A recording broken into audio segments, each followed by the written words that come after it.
I gotta summon everybody.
Come on back, y'all.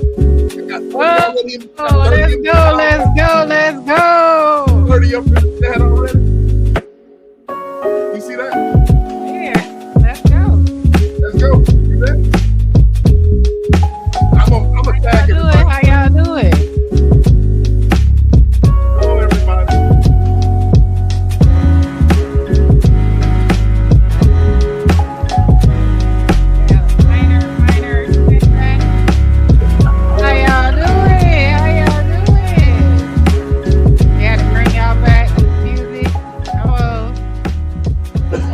Readers on, y'all. He didn't have his readers on. He hit the button. He hit the button. He didn't have his readers on, y'all. Don't blame him. You know, he had a senior moment. It's all good. It's all good. Bushwick Watchers. It's 21 of y'all in there. How y'all doing? How y'all doing? How y'all doing? Welcome in. Welcome in. Come on down to the chat. Come on down to the chat. Vaughn said, is it safe? Yes, sis, it's safe. It's safe. It's safe. Welcome back. God. Welcome back. Nightbot is in the building. Hey, Robert Sprite, good to see you. Everything's good, brother. Alice, thank you for coming back. Vaughn, I'm sorry. Thank you. Hold on, I gotta put the poll back in here. Put the poll. You gotta start it back up. Since your microphone's kind of low. It is? Yeah. It's kind of low. Let me talk to me. Talk to me, baby. It's still kind of low, but I mean. Hallelujah.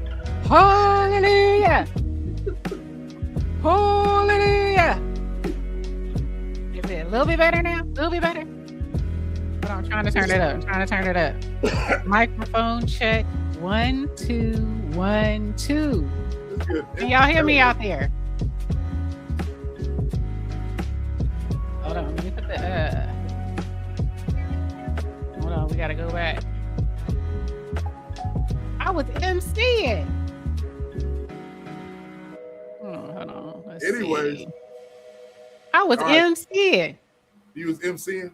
I was MCing my booty off. There you go. So I got some things queued up. You want me to go ahead? I know you had already explained. I did, but we got 25 people in the building. Okay. Explain,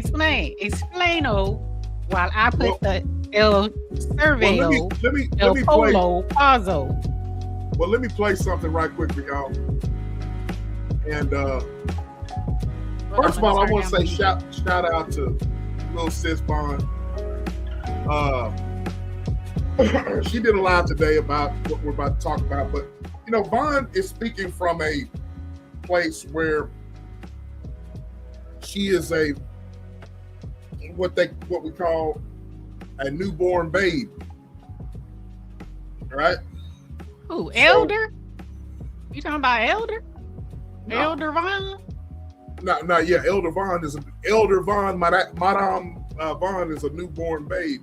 So I feel like, you know, she was very, and seriously, she was very disappointed while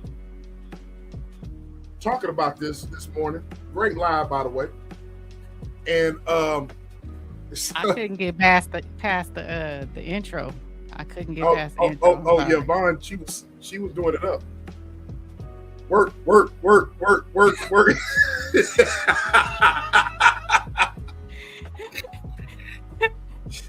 was like, what is this? What is this? Pop that.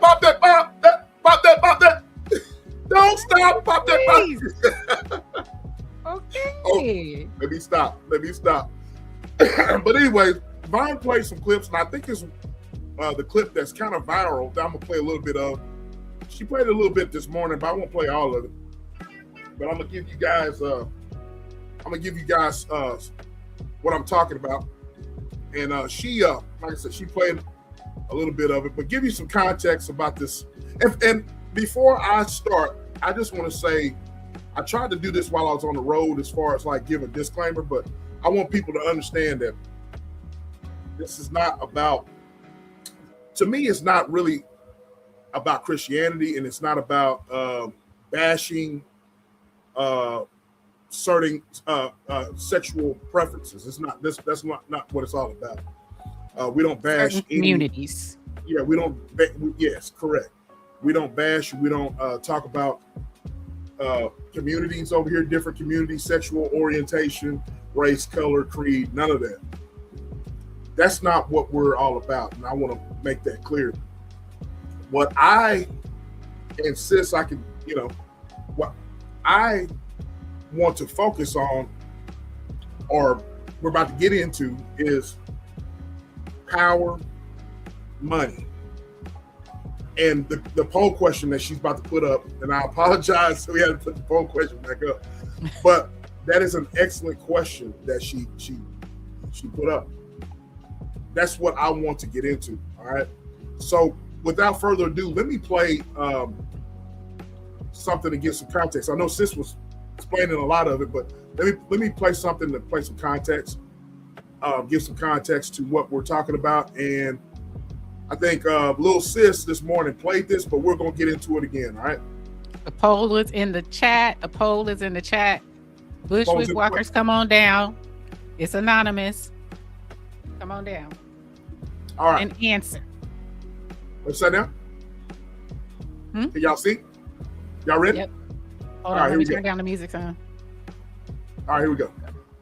It took a couple days, but I finally got my hands on the lawsuit that was filed against gospel superstar Donnie McClurkin. We fall down, but we get up. And I'm not a lawyer, but I read the 15-page complaint, so let me walk you through exactly what is being alleged. Trigger warning, this lawsuit contains allegations involving sexual assault, sexual battery, and coercion.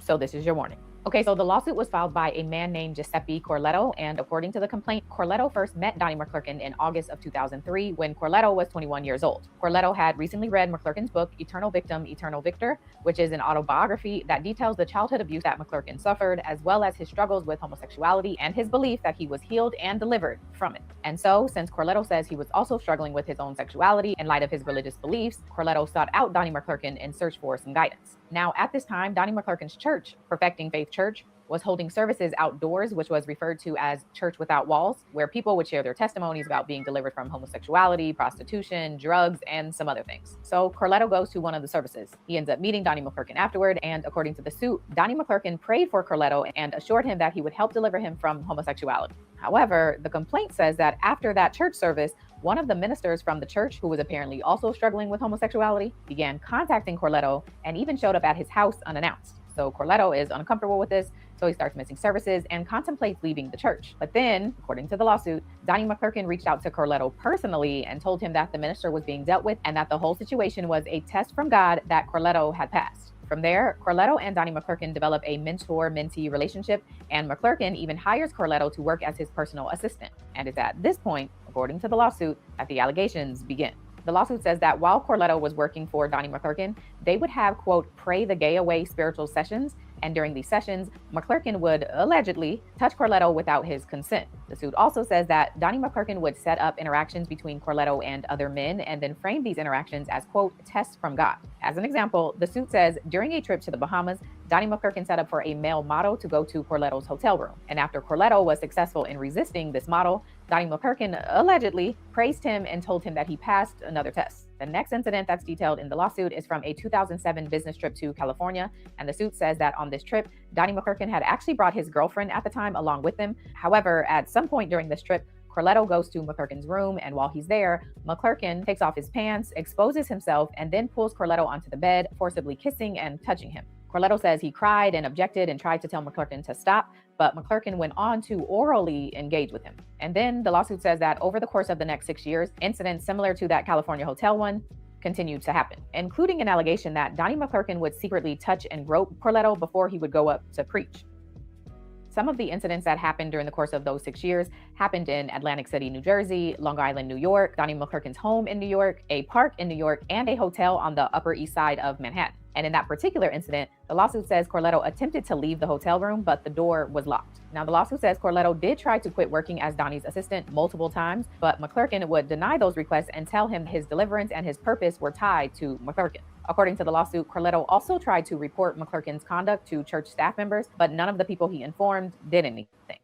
So ultimately, in 2008, Corletto says he stopped working for McClurkin, but because his new job was at a Christian broadcast network, he still had to encounter McClurkin. By 2000, room, but this time Corletto was able to push McClurkin off of him to make it stop. Now, 2 days after this Niagara Falls incident, Corletto says Donnie McClurkin sent him an apology email, which says, quote, "The first thing I want to do is apologize again to you. I know I apologize for my wrong attitude from Wednesday, but I want to apologize for all of my behavior that has been wrong and put you in a wrong place. I am the actual epitome of a desperate, dirty old man, pawning and groping a young man who is just looking for a friendship and close platonic relationship with someone he once looks to for help, guidance, and spirituality. I was trying to go to a realm of sexuality that wasn't right and wasn't right for you, or me for that matter. I feel so foul, so stupid. I'm old enough to be your father and want to be something else to you. You don't have that desire for me and I shouldn't have it for you. I forced myself on you, groping on you, and when I think about it, you never really touched me like that at all. Just wanted to sleep together and hug occasionally.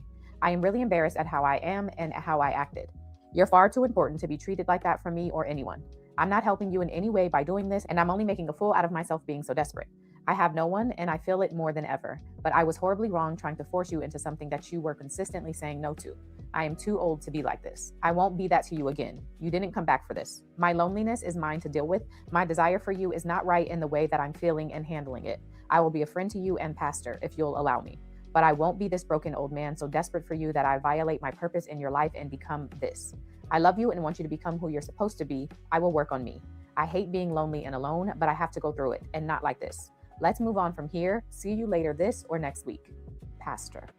Now, according to the lawsuit, in November of 2015, so 2 years after the Niagara Falls incident, Corletto was struggling with his mental health and decided to go back to Donnie McClurkin's church. But he says while he was there, he experienced even more sexual misconduct. And so that gets us to 2026, where Corletto is now suing Donnie McClurkin. And his first cause of action is violation of the Victims of Gender-Motivated Violence Protection Act. Corletto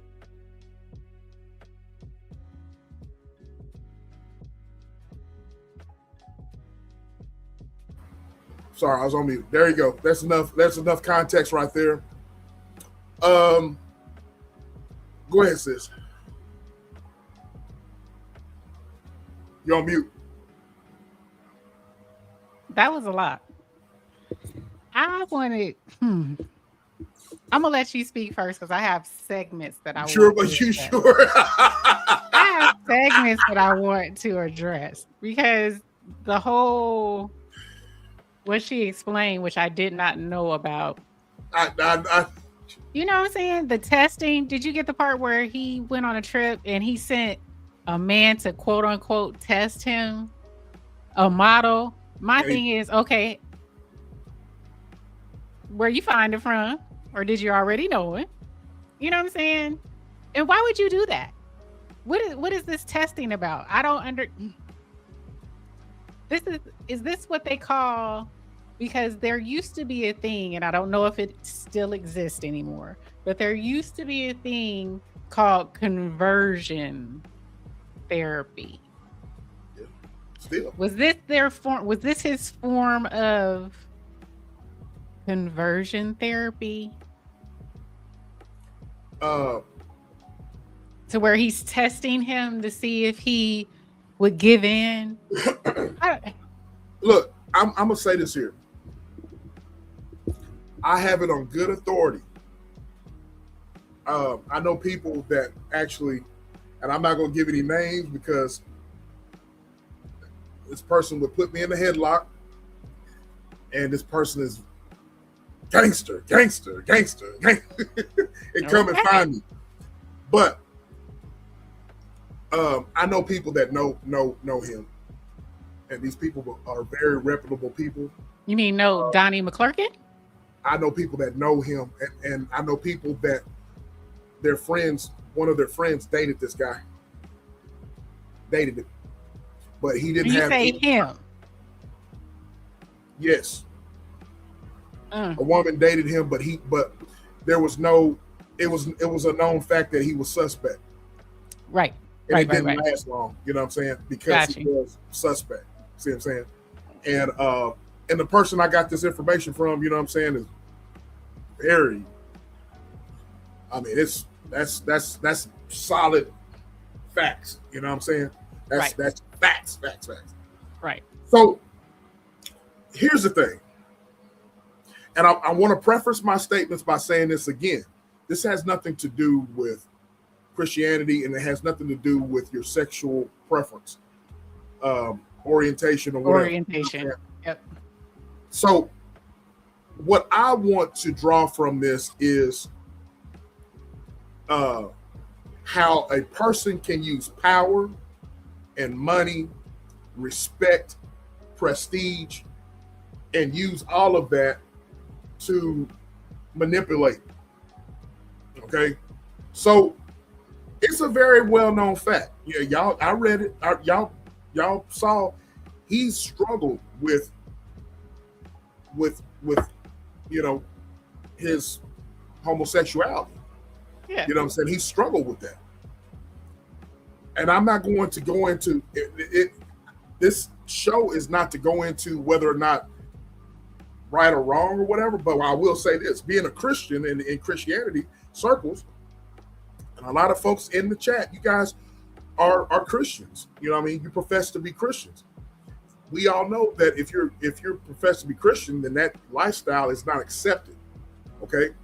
So my thing is that if a young person came to you, and at the time the guy was 21 years old, came to him, he knew he had some issues, and you saw the verbiage and the language that they were using, and he said that he was going to pray the you know what out of it. All right. So I'm looking at all of that, and a person using someone's quote unquote struggle, using that, and he knows he's been struggling throughout the years. But here's the thing: if you're that way, and you've been struggling to do it, to come to grips with what you are and what your desires are, then why hide? You know what I mean? Why go through all of this stuff to manipulate people or manipulate folks? You know what I'm saying? That's my thing. I was going. Hold on. I'm gonna get to that, Dr. Trust me, Dr. I'm gonna get to all of that. Trust me. Your comment is starred.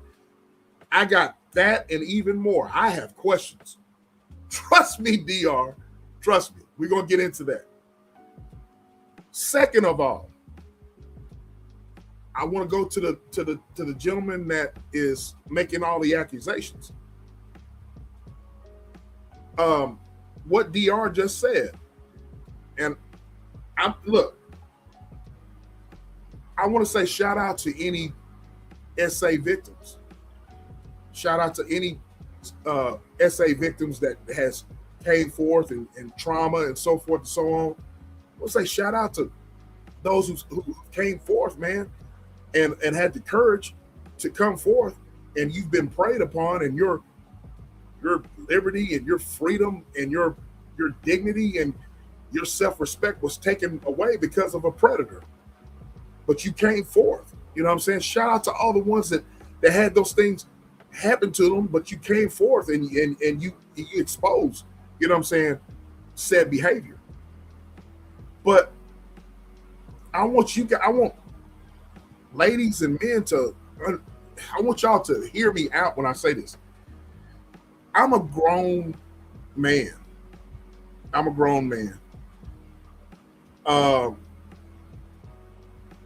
Ain't no man gonna make me do nothing. I don't care how big the guy is, how small the man is. Ain't no man gonna make me do nothing. So, with what Dr. just put there, I don't know, man. Y'all can tell. I am subject for y'all to tell me that my logic of thinking is wrong. But I've heard this throughout the Diddy case. I've heard this now. I've heard it in other cases where men just all of a sudden they come forward. Hey, I woke up with things being sore and all this type of stuff, whatever. I know you're subject to be drugged and stuff like that, but as a red-blooded man, at the end of the day, regardless of what your sexual orientation and your sexual preference is, I mean, you can't make me do nothing. You know what I'm saying? And so, y'all know where I'm headed on that. You know what I'm saying? So, if it's all about, my thing is, if it's all about you coming out and exposing the gentleman, okay. But same thing with Tyler Perry, and we're going to get into the Will Smith and this thing here. This gentleman is asking for a lot of money. You know what I'm saying? So I don't understand why. I don't understand why all of a sudden a whole bunch of money all of a sudden has to be the focal point. You know what I'm saying? So that's where I got on that. But I got more things to say. But go ahead, sis. And exactly, Dr. I want to bring that out.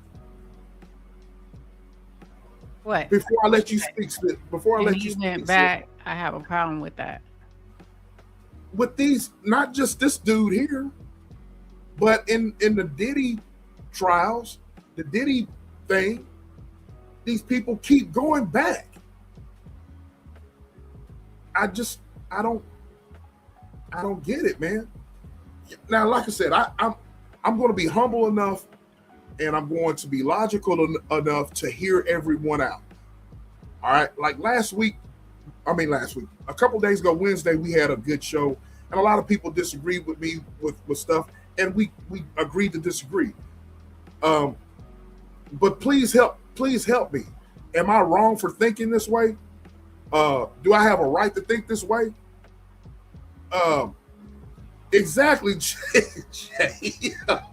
You know what I mean? I'm thinking about him too. You know what I'm saying? So I just have a hard time. I have a hard time coming to grips with a lot of stuff because money is your main focal point. It seems like. But go ahead, sis. Go ahead. So do you have preface that you feel it's more so money. So you feel that the person in this case, because somebody, I don't know who it was, said, why did he keep going back? DR said, he keeps going back. So do you feel it was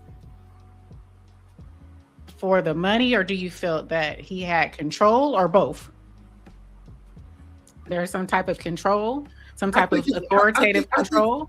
It may allegedly be a combination of both, sis. You know what I'm saying? You cannot tell me after a long amount of time, 2026, we're in 2026, and at the time the dude was 21 years old. It sounds to me that you're in a full-blown relationship. You know what I mean? That you're in a relationship, and I'm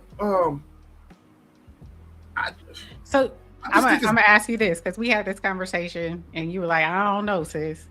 And I'm gonna ask the people in the chat, do you think that some men, because I'm not in a same-sex relationship, but when you have men like this, some of them take on the role of the feminine. So with them taking on the role of the feminine, do you feel that they act more like a female as opposed to a male? So when you were saying, how can another male let another male just and take him down? And I was saying, was it more that he felt that he was a female in this, to where he allowed that to happen because he looks at himself even in a male body as a female? Well, sis, that's a great question, because you and I in pre-production, we talked about this. And I got to thinking about my family members. And shout out to my family members that are watching, that are living an alternative lifestyle. I love y'all, man. You know what I'm saying? Thank y'all for tuning in. You know who you are. I'm not going to name your names. I love y'all. You know what I'm saying? I thought about y'all as I was doing the show because I really wanted y'all's opinion. Y'all hit me up, you know what I'm saying? And let me know if I'm wrong about something, you know what I'm saying? But to answer your question, sis, I had to think about two particular family members, men that are basically the like you said, they take on the role as of the feminine side. Mm-hmm. I'm just gonna be blunt with you, sis. They can beat up the average man. I'm just saying. They don't take no shit. I know one particular, I'm not gonna name his name. You know what I'm saying? I love the dude. Me and him chat ideas or whatever. I've grown to love the dude, you know what I'm saying? You know what I mean? He texts me all the time, texts me and Joe all the time about ideas and stuff, whatever, and I get a lot of ideas from him. He ain't gonna take no ish off of nobody. You know what I'm saying? So with your question right there, you know what I'm saying? Mm-hmm. With guys like that, they're not just gonna lay down and just take abuse. You know what I'm saying? Those guys, I know for a fact that they're not gonna take abuse like that. I know unless they've been abused. I think when we look at it, you have to look at it with the same lens, I would say, as a heterosexual. If you get what I'm saying, there are females who you would say, why don't you walk away? Why don't you leave? But if you've been abused, and sometimes it's a little bit harder. And we say the same for the same sex. You know what I'm saying? Yep. That's all I'm saying. I'm not trying to make excuses for nobody. I'm just trying to think about it. It's a legitimate question. You know what I mean? And hey Lisa, how you doing, love? Hey. Good to see you. Salute. Jen J said she stayed with him all that time. She must have liked it, quote unquote. Yeah, kind of like that. You know what I'm saying? I think it's the same. I don't think we can. Yeah, it's the same sex, but it still has the elements of a relationship. You know, whether it be same sex or heterosexual. That's all I'm saying. Well, here's my thing. I want to bring up something that Foxy 2 Roxy said. They say he was Donnie's armor bearer. Now, if you guys are not familiar with armor bearers, what is this? What? Armor bearer? Yeah, yes. Go ahead, say something. Go ahead. No, I said, come on, tell him what the armor bearer is. Well, I had to be familiar with an armor bearer because, you know, my brother is involved in the ministry, and the armor bearer is someone who basically is the pastor's assistant. You know, make sure the pastor's fine, make sure everything is straight, everything is decent and in order. You know what I'm saying? Making sure the pastor has, you're the pastor's right hand man. That's all that is. You're the pastor's right hand man. Here's what I see. I don't know. Now that's my first time hearing that, Foxy. It may be true. You know what I mean? Where does all this mess come from? What'd you say, sis? Where does all this mess come from? What I do know is this, is that it seems like these two are familiar with each other.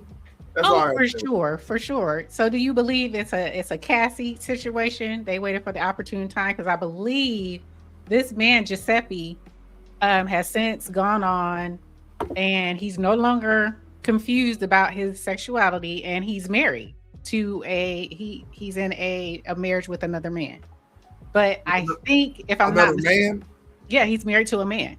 Okay. So he no longer struggles with should he be or not. He's married to a man. And I think they said, and correct me if I'm wrong, Vons, he found that email that Donnie McClurkin sent to him.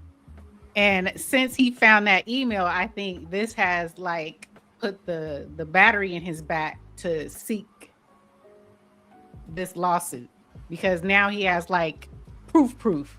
This is what he wrote to me and said this to me. So now you can't deny that.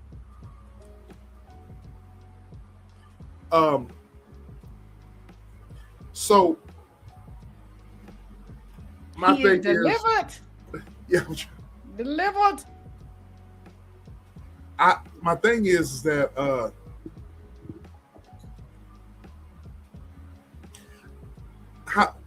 let me ask you, sis.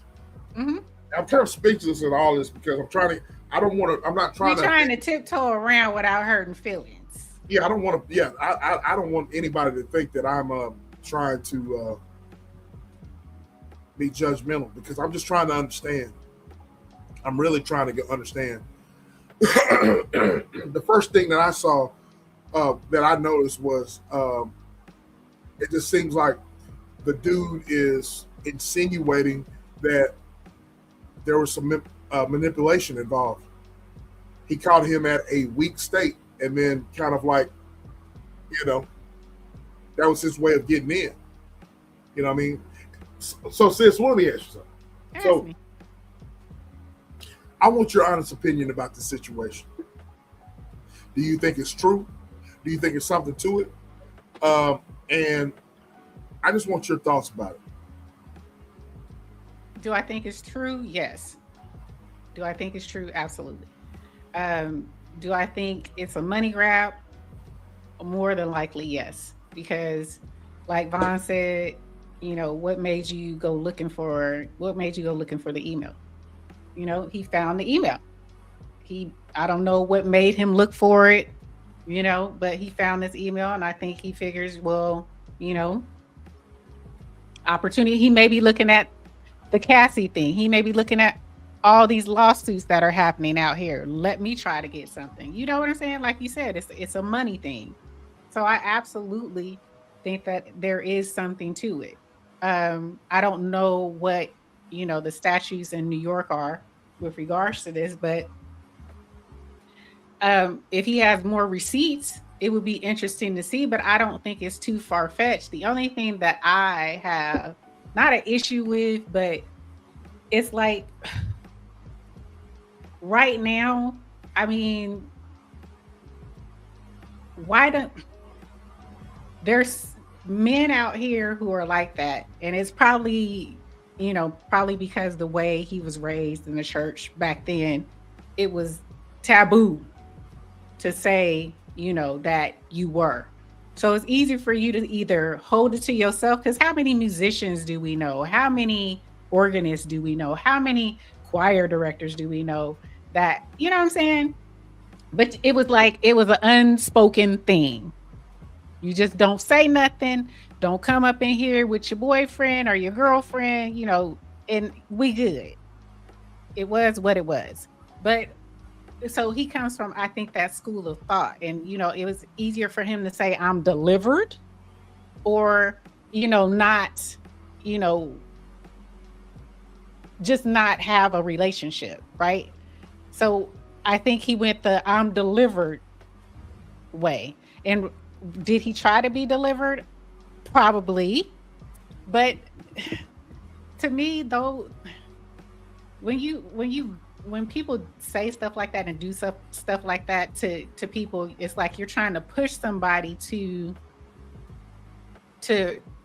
change when they may not be able to change yet. You know what I'm saying? But you're changing because society wants you to change. You're changing because society says that this is wrong, and you can possibly get demonized or doors be closed to you because you are this way. That's not the case anymore.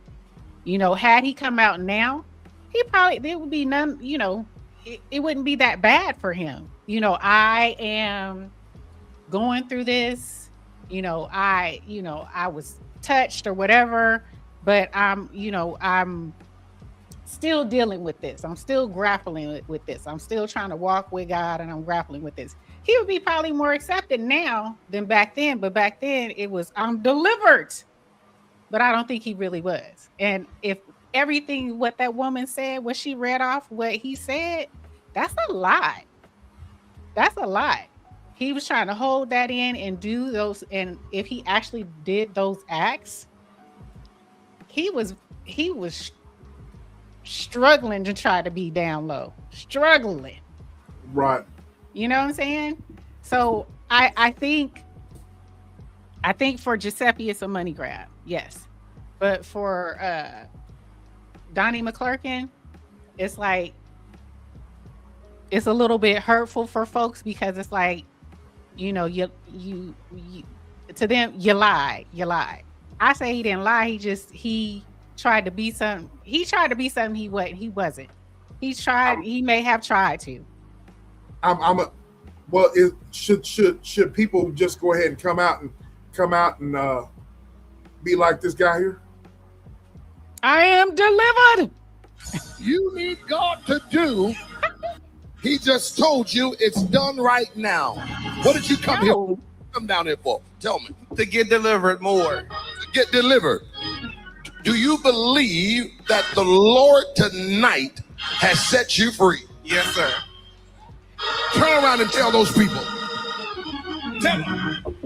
I'm not gay no more. I am delivered. I don't like men no more. I said I like women. I said women. I'm not gay. I would not date a man. I would not carry a purse. I would not put on makeup. I will love a woman. Now listen, y'all praise God with him. Hold on, wait a minute. Hold just 1 minute. Now either you gonna believe this stuff or you ought to stop preaching it. Yeah. because they feel you can pray it out of you, right? You can pray it out of you. You can, let's talk about it. Let's tell you. I am delivered. And I will. I will. I don't like men's no more. Okay? I don't carry no purse no more. No. He said, I will love the women.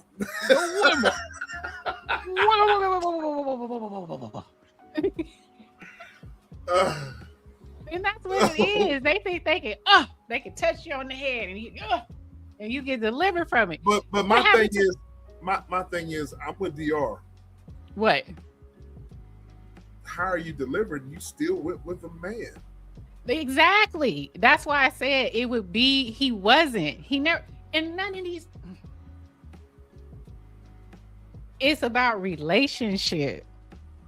You can't just it out you. It's about relationship. It's about your walk. You know what I'm saying? It's just, that's why I say none of that stuff works. When they have you come up, they try to put hands on you. They make you fall back or fall forward. You know what I'm saying? You know what I'm talking about.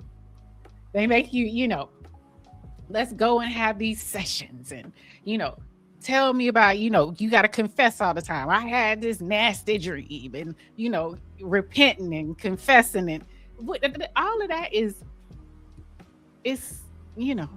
So do you suggest that we go and do this here and just do this? It is. I know. He just told you it's done right now. What did you come here for? What did you come down here for? Tell me. To get delivered more. To get delivered. Do you believe that the Lord tonight has set you free? Yes, sir. Turn around and tell those people. Tell them.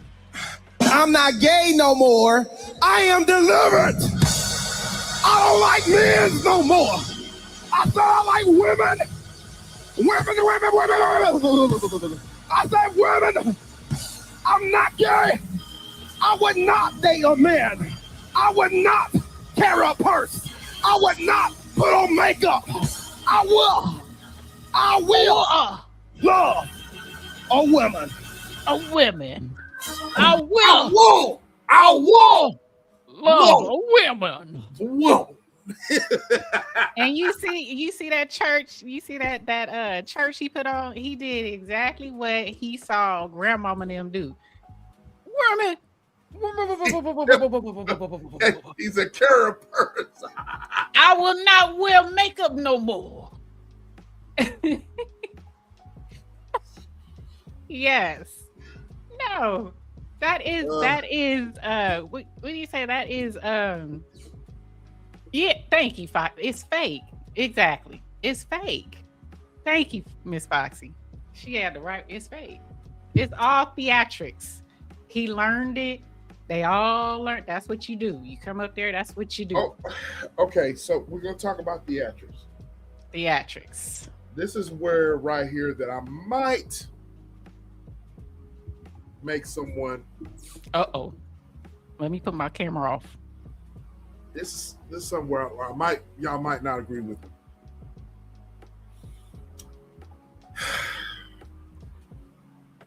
I'm on the outside looking in. And when speaking of Mr. Donnie McClurkin, if you know that like I said, this has nothing to do. I'm not judging, but I'm on the outside looking in. Let's just say that I have no concept of Christianity, but I'm curious about Christianity. But I know I'm curious about it. Let's just say I'm on the outside looking in, and I'm looking at Mr. McClurkin.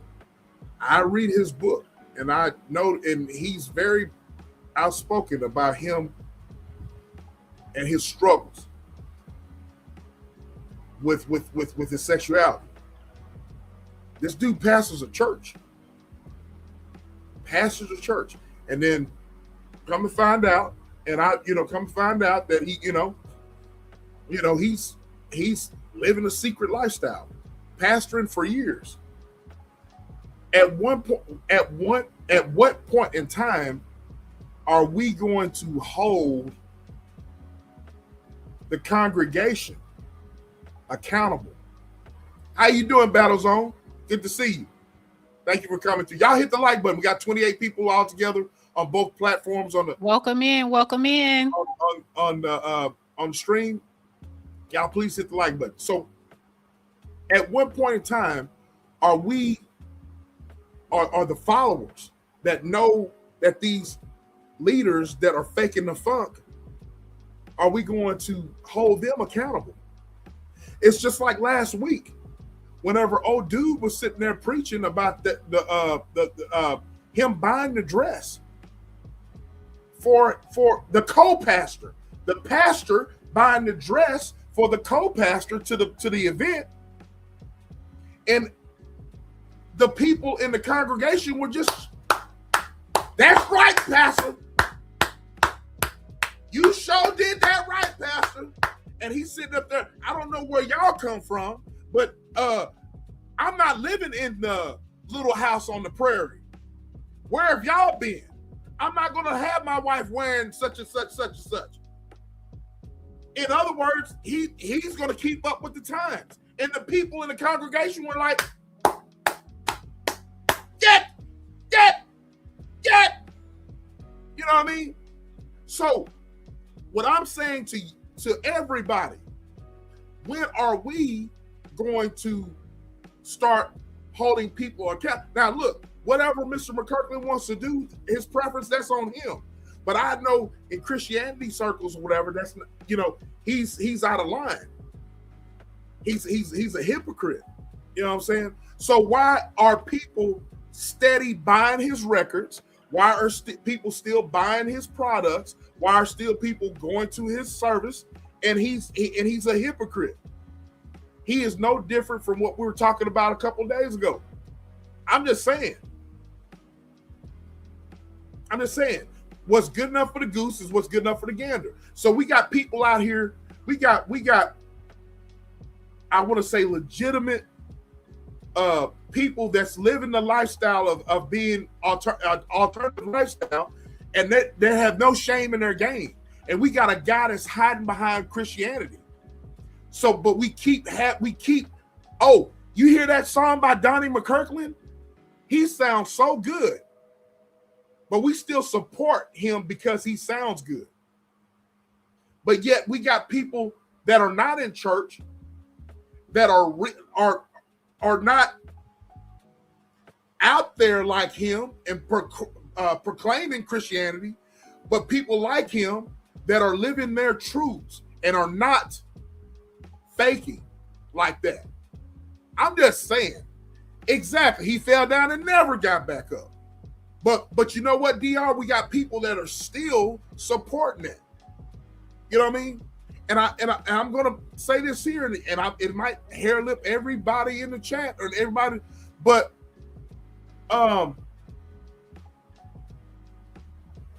we're giving them fuel to keep doing that.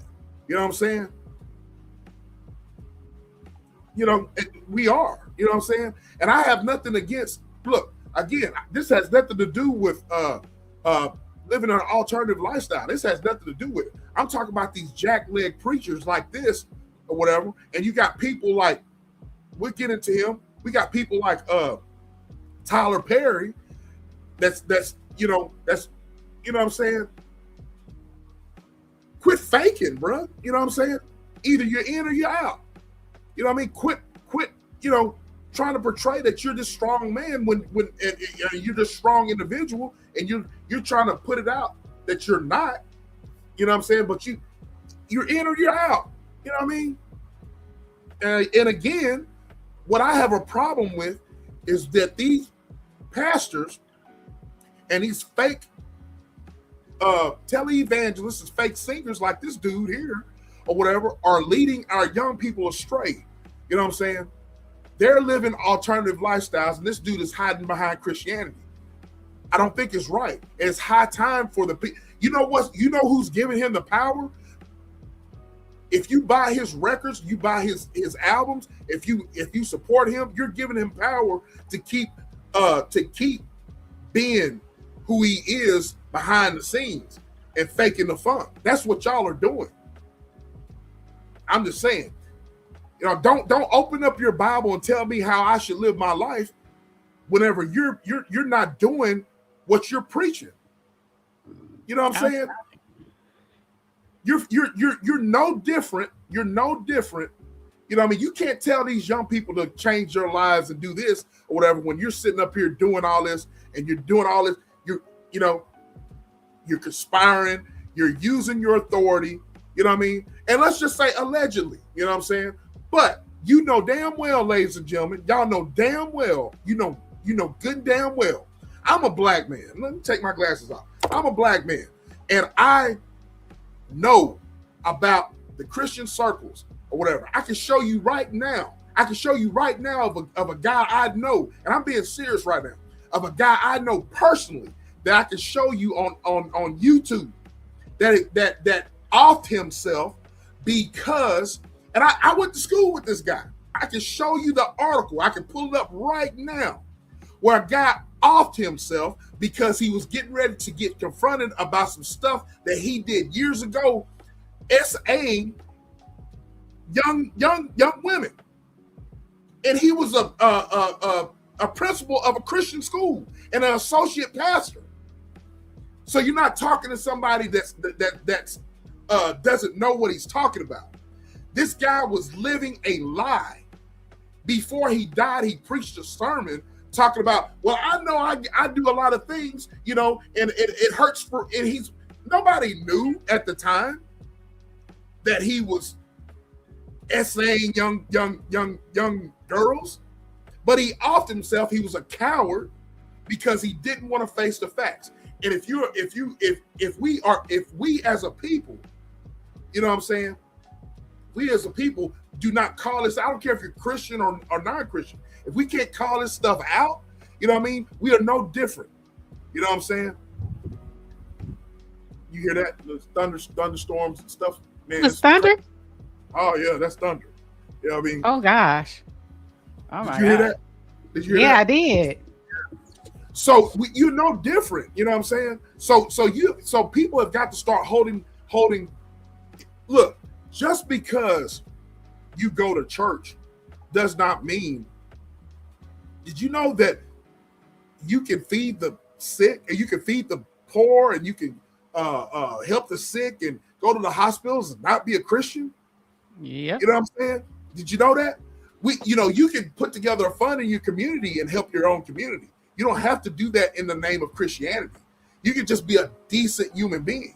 But we got to wait on these so-called fake preachers or whatever that are pocketing your money. And I'm not saying every preacher is like that.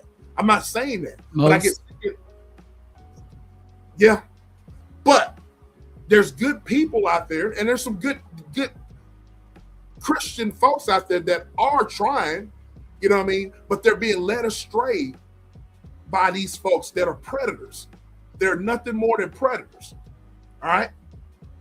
So I'm just saying. Now, if y'all disagree with me, you know what I mean? I'm subject to, but we got shows like this or whatever to bring it to the forefront. Okay? Because, man, I'm just saying, you're not talking to somebody that I've been in the ministry. You know what I'm saying? I've seen it. I've been on the road. I've spoken to hundreds and thousands of people. You know what I mean? And the story I just told, that is a true story. That is a freaking true story. And I can show you that I went to school with the weirdo that offed himself. You know what I'm saying? May he rest in piss. You know what I mean? But that's what, but that's what he did. He was a weirdo. You know what I mean? And he was a coward. He got found out, and then he offed himself because he didn't want to face the consequences. There are hundreds of people like that. But you know what? It's the people. It's the people that know about stuff like that and know that, these guys are predators or whatever, and they continue to support them. Now, has nothing to do with your sexual preference. We're talking about people that are deviants and hiding and doing stuff that is illegal. You know what I'm saying? That's what I'm talking about. Well said. Well said. And they say that, do you think that the reason why a lot of folks don't hold these men of the cloth accountable is because they kind of fearmonger you, touch not my anointed, don't put your hands on, you shouldn't speak ill of the pastor. They try to handle it in-house and keep facts. You know what I'm saying? They do. The people that have that mentality, sis, they are so heavenly minded that they're no earthly good. Agree. None of these people call these men to step down. They don't get shamed. I feel they should get the same as what, other people are. We should go back to shaming, number one. Look, and you really should have these men step down. They should step down. Exactly, DR. These types of people are not anointed. No, they're not. You touch one of mine. Look here. I want us to be monetized. So I want us to be monetized, but I'm gonna keep my words because I'm very passionate about this, but I'm gonna keep my words very, very professional. If there's somebody, my loved ones that I know, and if I was to be involved in something like in church or whatever, and if I found out something about my loved ones being involved in that, you're no longer going to be enjoying this earth anymore. That's all it is. That's all there is to it. You know what I'm saying? I'm going to touch the so-called anointing. I'm going to lay hands on you. You know what I'm saying? I'm going to lay hands on the anointed. That's all I got to say about that. And it's high time that people start holding these predators accountable. You know what I'm saying? Because it has nothing. You got to separate the scriptures from reality. You know what I'm saying? There's no anointing about that at all. At all. Absolutely. But I think more people need to hold these pastors' feet to the fire, especially within the church. Facts. As she say, Foxy said, that is a good fact. I used to be afraid of it. Then I realized it's not black and white with that statement. Absolutely. Exactly. It's right and wrong. We have to stop telling ourselves that people don't agree with it and say nothing. They agree with it. That's why they agree with it. You know what I mean? Yeah. They just sweep it underneath the rug. They sweep it underneath the rug because we're going to go back to the original statement.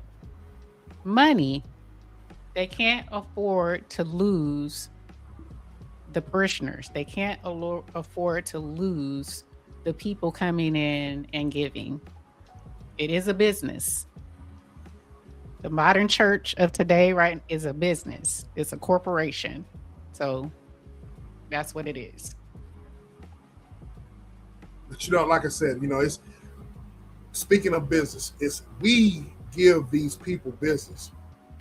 We keep giving these people a voice. We keep playing their songs. We keep, you know what I'm saying? Now look, if dude come out and said, hey, I'm this, that, and the other, you know what I mean? Okay, you know what I mean?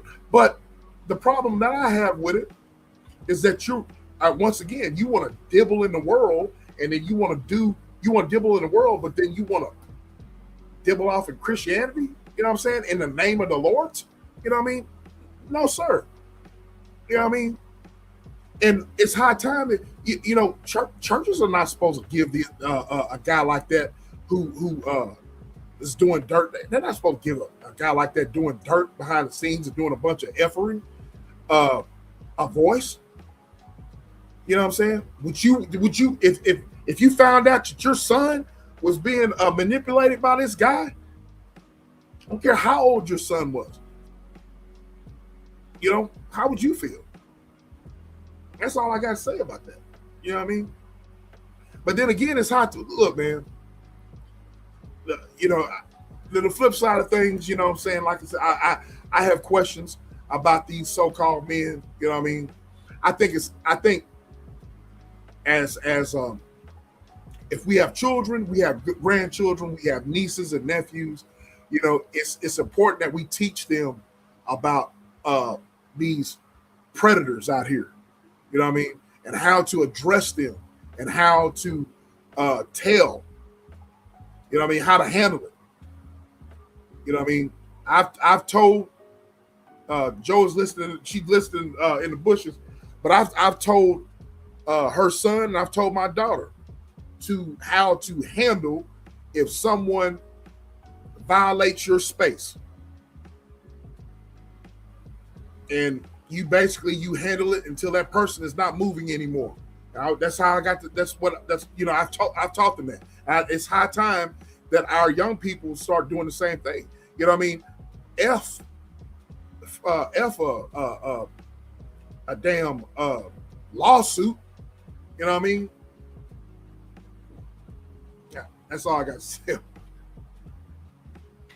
But you know, but you know, we're living in a day of clout, though, sis, where everybody wants to come up. You know, everybody wants, and I like what Vaughn brought up in her live, and that's what, you know, she was upset, and I get it. She couldn't even hardly get through the live without her being upset, and I get it, because I get it. But clout is a hell of a drug.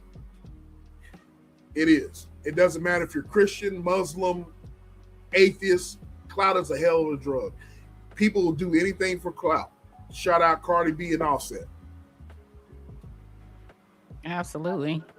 Do you think this lawsuit is going to go to court, or do you think there will be a settlement?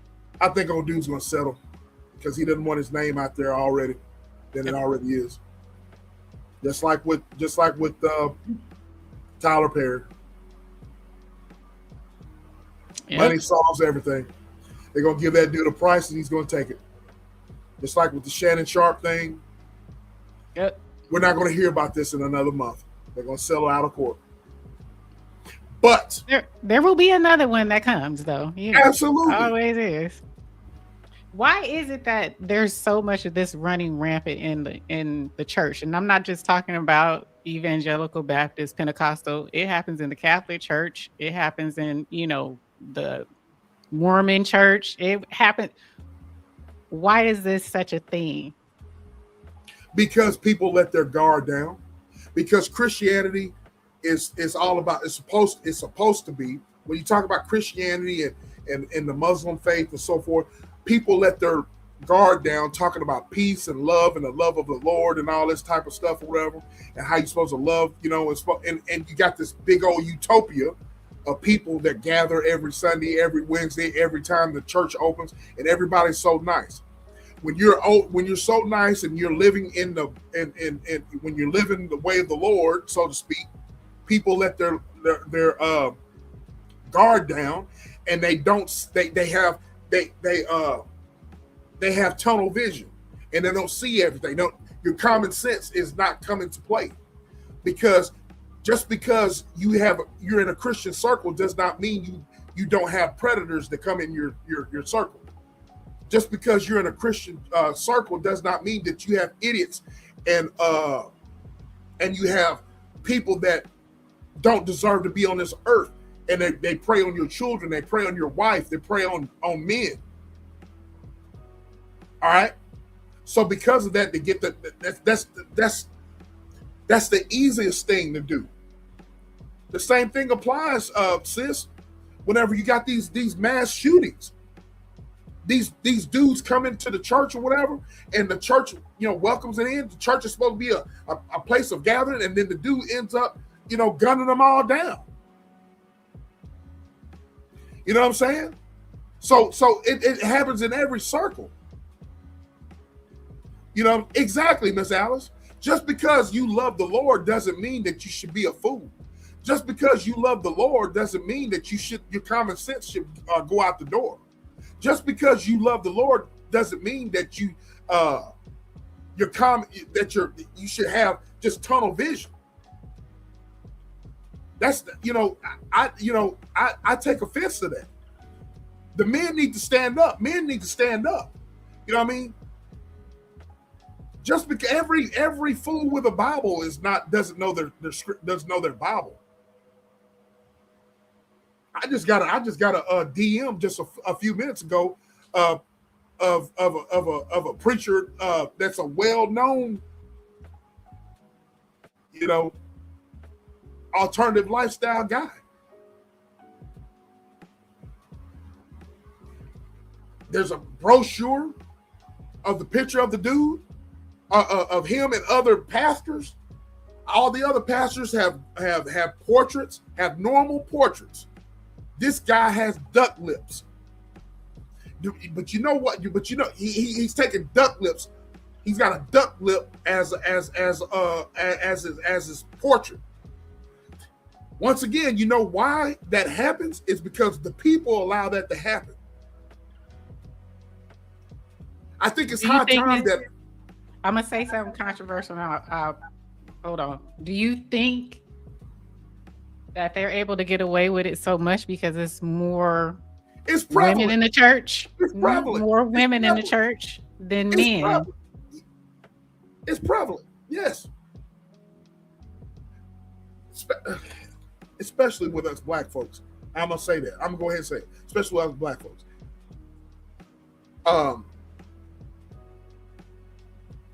It's just ridiculous. You know what I'm saying? You know what I mean? How the hell are you going to be a minister and you fake it? And you know what?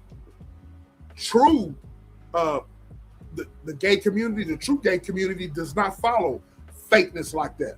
I know gay guys that look at that like there's no way he should be in the ministry. Right. I'm just saying. Exactly. Just DR, saying. you gone? Don't be going nowhere, DR. Yeah. Come back here. Duck lips. Did you answer my question, or did you?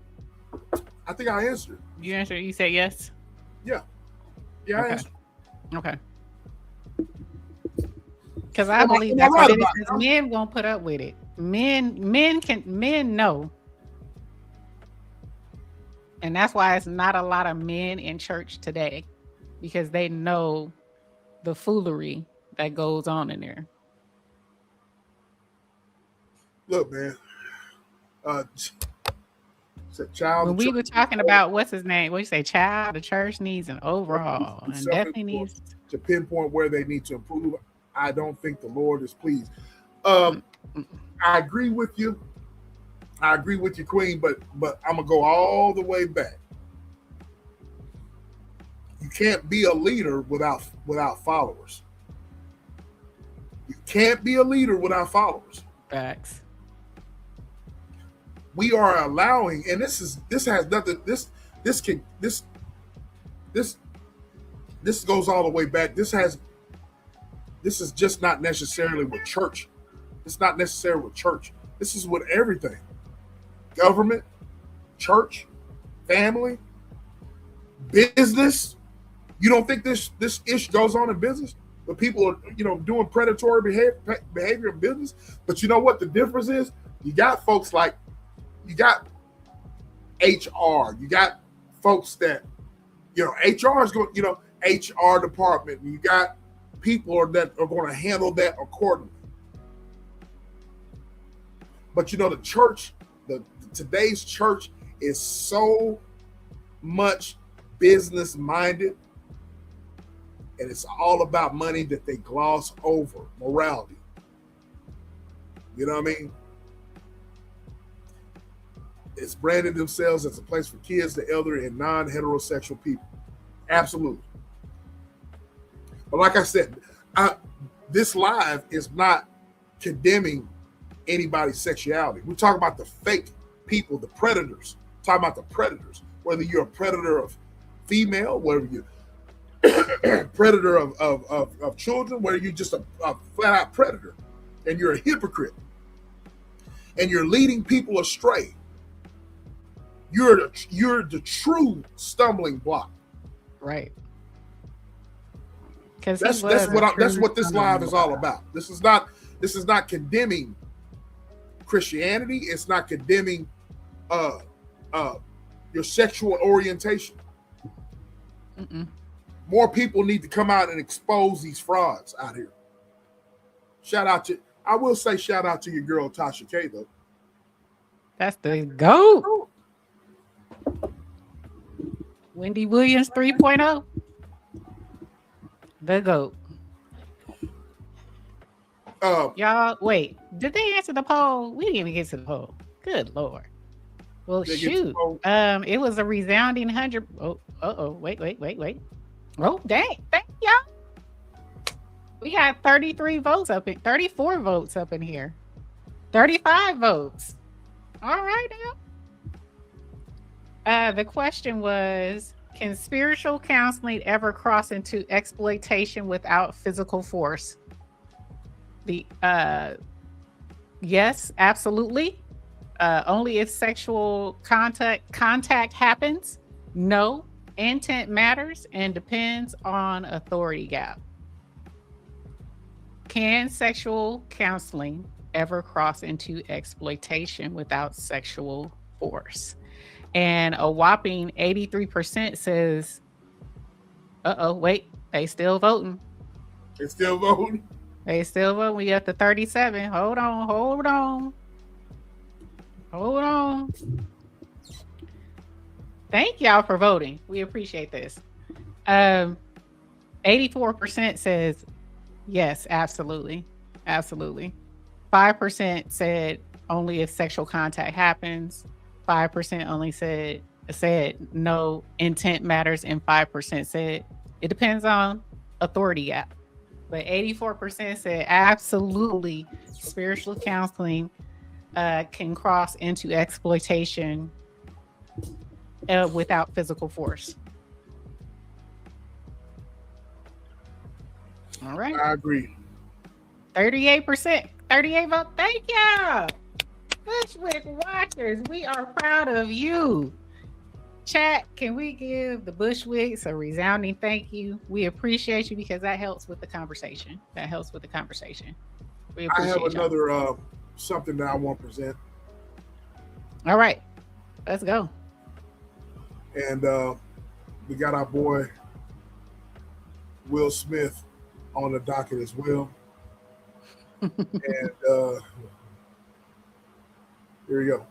Hey guys, Jackson Buhai here with TMZ, and it seems like Will Smith is in a lot of hot water regarding this new sexual harassment lawsuit. Now, in a world where sexual harassment lawsuits are frequently filed against celebrities, unfortunately, you may be sitting at home thinking that you know exactly what kind of allegations these are. Well, let me tell you, you don't, and we're going to get into them in just a second. Now, what I also want to get into is that these are just allegations. We are not going to know exactly what happened in this case until it reaches court. One other thing I want to add is that we reached out to Will Smith's lawyer, who had a lot to say regarding this sexual harassment lawsuit, and I don't think you guys are prepared for what he said to us, so stick around until the end to find out what he said. So if you remember, back in March of 2025, Will Smith launched his very first tour in over 20 years called Based on a True Story Tour. So lawsuit aside, this tour actually took the public by surprise, considering that Will Smith was coming off the back end of the major controversy that most have coined the slappening. Obviously, Will Smith slapping Chris Rock at the Oscars. What shocked me in particular was that I didn't know Will Smith had fans. I mean, I knew he had fans, but not enough fans to fill multiple stadiums across the tour. No hate to Will Smith.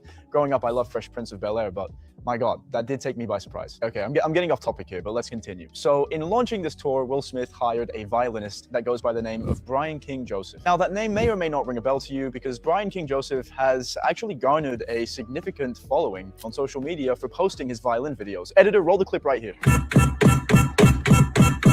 He also appeared in America's Got Talent back in 2013 and has worked with a variety of big artists. Now, Brian here in this lawsuit is claiming that in November of 2024, Will Smith asked him to come over to his house to discuss an upcoming opportunity regarding his tour. Brian went over to the house and played the violin for Will Smith. Will Smith liked what he heard and subsequently played at a one-off show in San Diego before being invited to play on the rest of Will Smith's tour. Earlier this year, I was hired to be a performer on a major tour with somebody who is huge in the industry. So Will Smith and Brian cultivated a close relationship thereafter, with a lawsuit even stating that Will Smith at one point told Brian, "You and I have such a special connection that I don't have with anyone else." So fast forward to March of 2025 and the tour has begun and it starts in Las Vegas.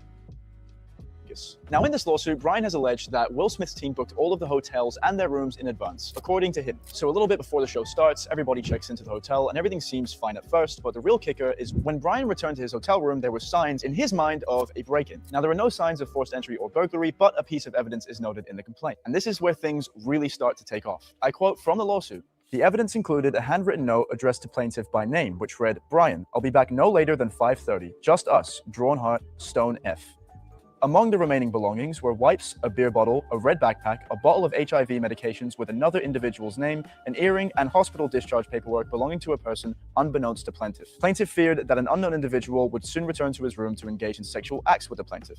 Concerned for his safety and the safety of his fellow performers and crew, plaintiff immediately notified hotel security and representatives for defendant, obtained photo documentation, requested a room change, and called the local non-emergency police line to report the incident." Now, what a lot of people are wondering is, does this substantiate Brian's claim of sexual harassment, and could Will Smith's legal team argue against it entirely? Now, after the Las Vegas shows were done, Brian reached out to someone named Tim Miller. Now, the lawsuit doesn't explain who Tim Miller is, but we can conjecture that it's somebody that's in control of the tour or the performances. And when Brian asked for further reasoning, Miller blamed him for what happened in the hotel room just days prior in Las Vegas. I quote from the lawsuit again: "When plaintiff requested for further reasoning, Tim Miller, acting on behalf of defendants, redirected the blame for the termination onto plaintiff, replying, 'I don't know, you tell me, because everyone is telling me what happened to you is a lie. Nothing happened, and you made the whole thing up. So tell me, why did you lie and make this up?'" So this lawsuit alleges that Brian King Joseph was terminated simply for reporting the sexual harassment. And I want to be clear, not that Will Smith did it himself. Now, as I said before, we reached out to Will Smith's lawyer. Alan B. Grodsky said this: "Mr. Joseph's allegations concerning my client are false, baseless, and reckless. They are categorically denied, and we will use all legal means available to address these claims and to ensure that the truth is brought to light." Guys, we always read the comments, and what we're wondering today in particular is if you think there are any validity to the claims of Brian, or if you think this is a weak case in general, let us know. Now, if there's anything else you want us to cover that you're interested in, drop it in the comments down below, because like I said, we read every single one. Guys, my name is Jackson Buhai. Thank you so much for watching, and I will see you in the next one.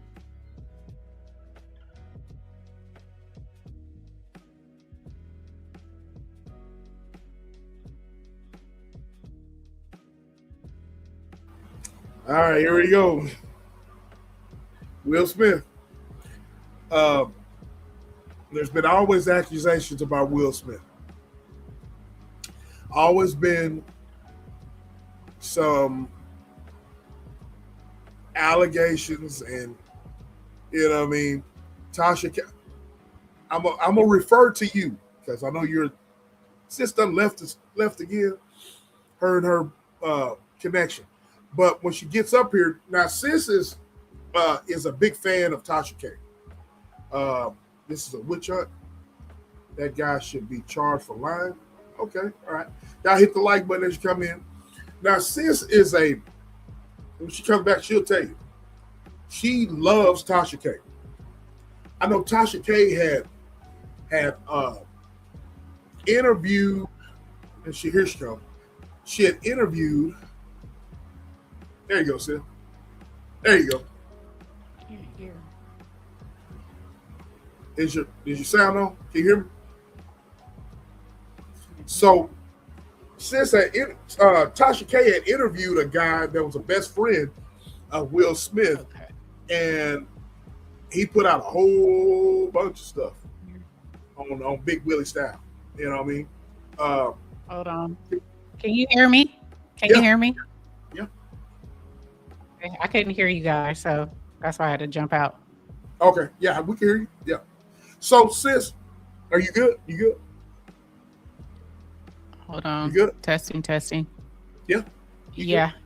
Hopefully it's no echo. Okay. Yeah, you good. So, Okay. I want you because you are a big fan of Tasha K. Tasha K interviewed Will Smith's best friend about his situation. Can you give us a synopsis about that, what has came out? And I want your opinion about it. Vaughn says, so everyone is just horny and non-consenting adults. She says I don't like this. I don't like Earth this week. Vaughn, there's nothing wrong with being horny consenting adults. Right. Nothing wrong with that. Consenting. There's nothing wrong with being a horny consenting adult. You know what I'm saying? Nothing wrong with that. That should be your natural way of feeling. You know what I'm saying? It's just being a predator. You know, being a predator and being a freaking weirdo. You know what I mean? But anyways, sis, like I said, you're a Tasha K fan, and you know Tasha K hit on this about a year ago, and it seems like everything that has come to pass is something that she has said before. So, what you got on that? Yeah, she did that interview with Lau months ago. You're stuck, sis. Can you hear me? Can you see me? See, it's nothing wrong. Hold on. Okay, you there now? Hold on. She had to drop back down again, y'all. So y'all hit the like button. She gonna come back. Y'all hit the like button. You know what I mean? Share your thoughts. Share your thoughts in the chat. You know what I mean? We are live and direct. Share your thoughts in the chat. You know what? I'm gonna drop the link. I'm gonna drop the link for y'all. So y'all come on up and chat with your boy and your girl. I'm dropping the link so y'all can. There she go. Can you hear me? Since I went ahead and dropped the link for people to come on up. Good. But Tasha K dropped that months ago. You're kind of low, sis. That's because I'm on speaker, so I don't have my mic. Can y'all hear sis? I can't hardly hear her. Oh God. Keep talking. Okay. I'm gonna drop the link. Y'all come on up and chat with your boy. If I don't know you, I'm not. Teresa 4X. I wonder who that is. I can barely hear you, but she's on mute now. Y'all come on up. I want y'all's thoughts about everything. Come on up, Vons. Vons, I got something I want to tell you. Come on up. I got something I want to ask. Vons, come on up on the panel. Come on up. You're on the docket. Now, if you're a weirdo, can you hear me now? I'm not letting you up without you camming up. Can you hear me now? I can hear you barely. Barely? You sound kind of far away. Oh I done dropped the link. Y'all come on up. Hey, not for everyone media. I wonder who you are. Shout out to you. Shout out.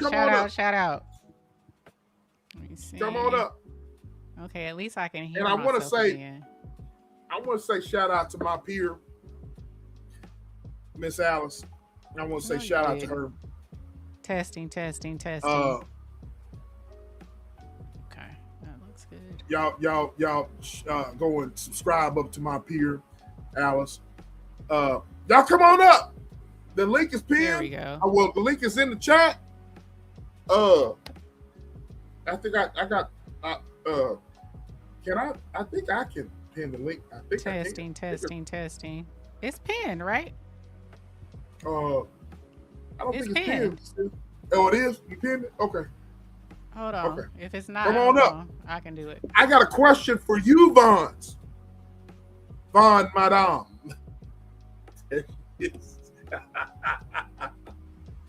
Where'd you put it? Where's the pen? What's up, Snow Bay? Snow Bay, can you hear me? Can y'all hear me? Oh Yes. yeah, I can hear you now. I can hear you Yo! now. We got two beautiful ladies that y'all come on up. Hi, Miss Foxy. Foxy. Hello, baby. Foxy. They're my Foxy. Hello, everyone. How you doing? Hey. How you I'm doing? doing good. I'm doing good. Man, I can you hear got you, you got some topics on here tonight. Ooh. Okay. Foxy, I had to look. I was listening to Foxy and E and Snow Bay, aka the Madonna.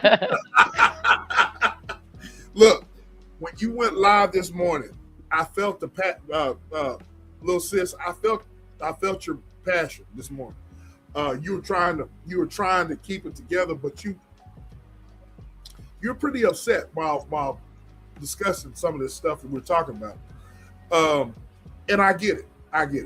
And if you remember, I asked you a question: are you more so upset with Donnie McClurkin, or are you more upset with old dude? You know what I'm saying? Mm-hmm. And you said you're upset with both, and I get it. I think a lot of the I said I turned my mic up for Eve, but I had to turn it down for Vaughn. So I get it, Vaughn, why you were upset, because first of all, I remember, and you can correct me if I'm wrong, little sis. Little sis, I got love for you. You know that. I got love for you about you. Right. I genuinely do. You know what I'm saying? There's been some situations where I've almost crashed out on here because of you. Oh Lord. And I've had to crash. I damn near had to crash out, but I had to snap back into reality and be like, no, don't do that. The old SBK, he's up in there. He's up in there, but the old SBK had to pull the reins back. But I know that you have a spiritual journey. You've been on a spiritual journey. I remember when you accepted Christ, and you professed your faith. I remember when you were baptized, and I remember leading up. And in fact, I remember you leading up to you being baptized, because you were looking forward to being baptized and all that. And so I can see the passion had by discussing this subject. Can you explain to us as to why this upsets you, this subject upsets you? And I want your thoughts on everything. Okay. So I'm calmer now. Yeah, I can see that.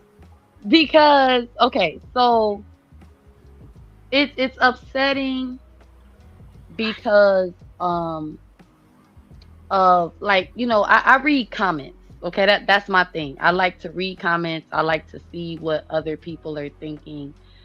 And it was see, this is why I don't go to church. And you can't pray gay away. It was like, I even said earlier, it's like it caused me a little confusion. Like, is there really a such thing as praying the gay away, or are we being peer pressure? You know what I'm saying? As people, because I know that there's peer pressure to be so Christ-like. So there has to be a possibility of being peer pressured to pretend you don't live in sin, or that you don't sin at all. And I love Donnie McClurkin. Like, I grew up listening to him. My grandmother used to play all the, y'all was up when y'all was doing the weed fall down. I was like, I'm getting so mad because this is my guy. Because, he does sing well, and you can't. It's like when he preaching and he talking, he telling the truth. Okay, he telling the truth. He has talked about his struggles with homosexuality. Like, he's kept it real to a certain degree, right? So knowing that he was still, I'm just upset because, and I know I'm not a part of, the older generation, right?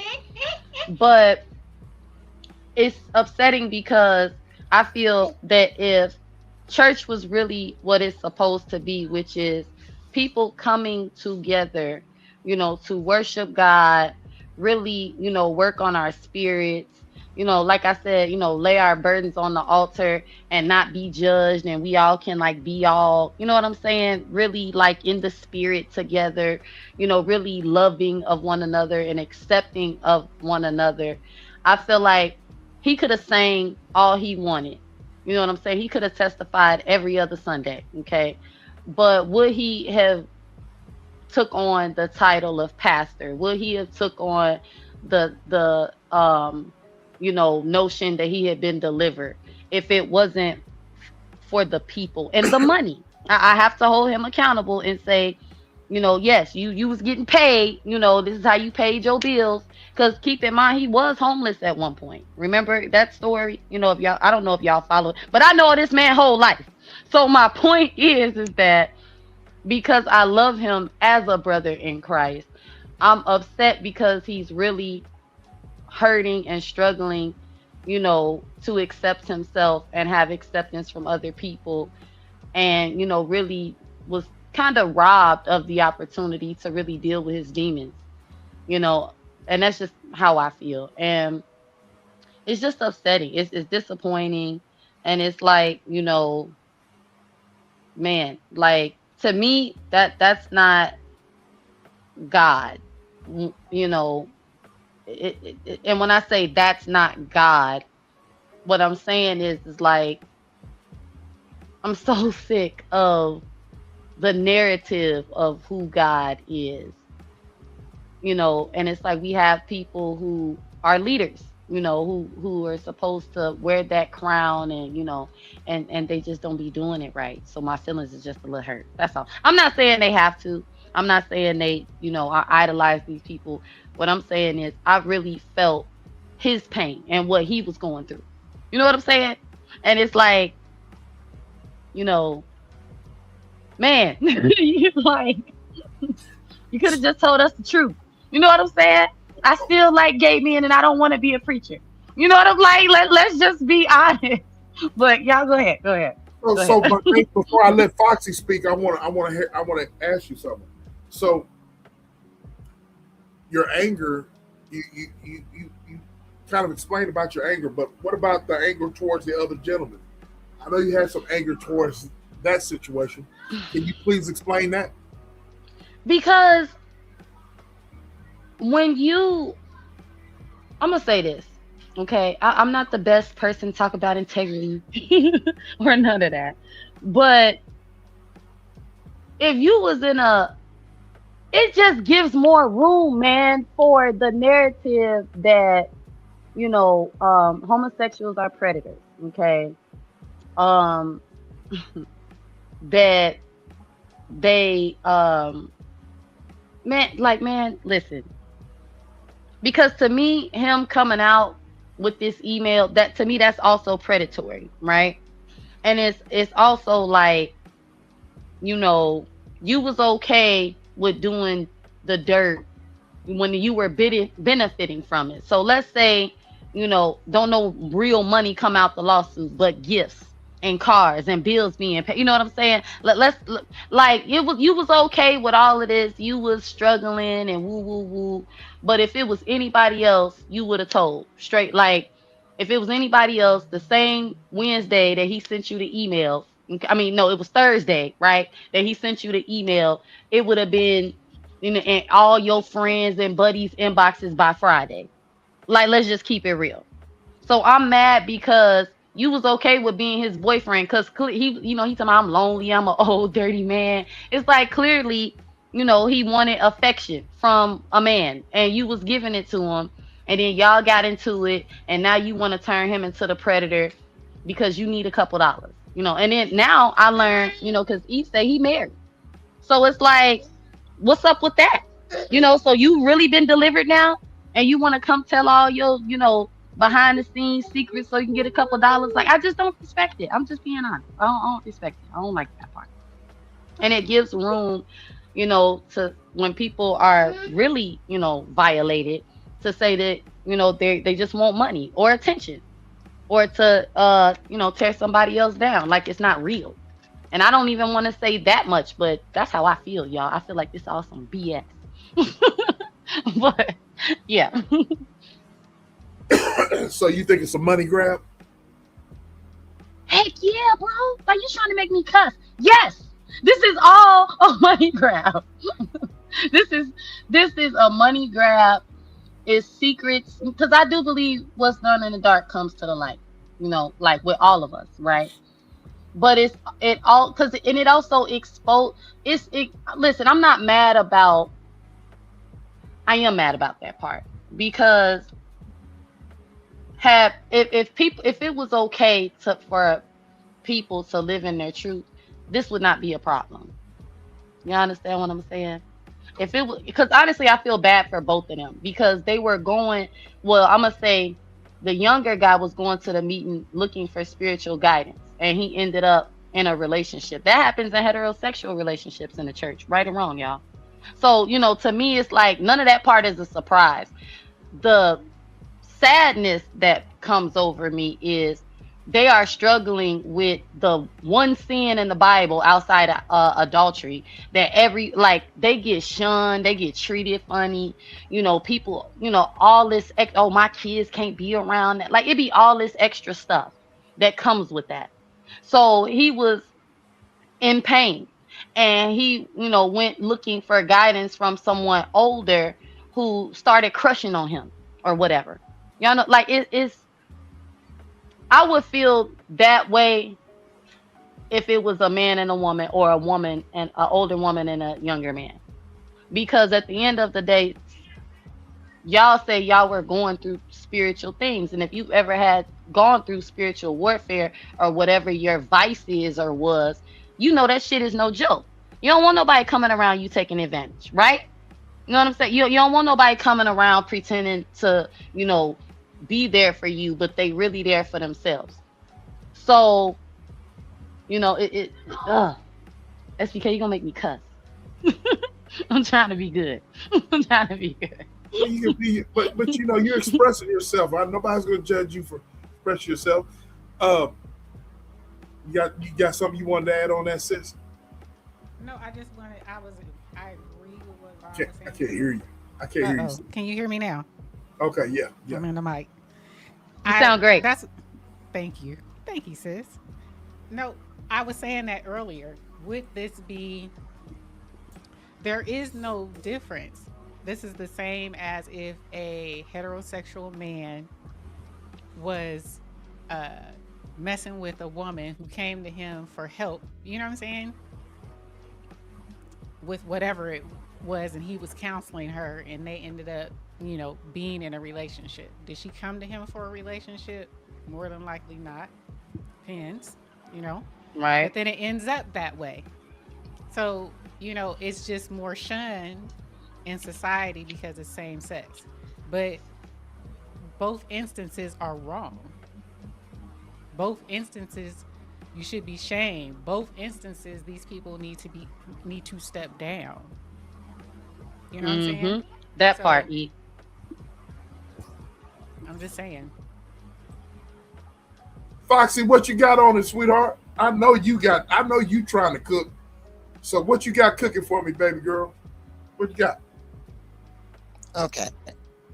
First of all, you have to stand away from strongholds.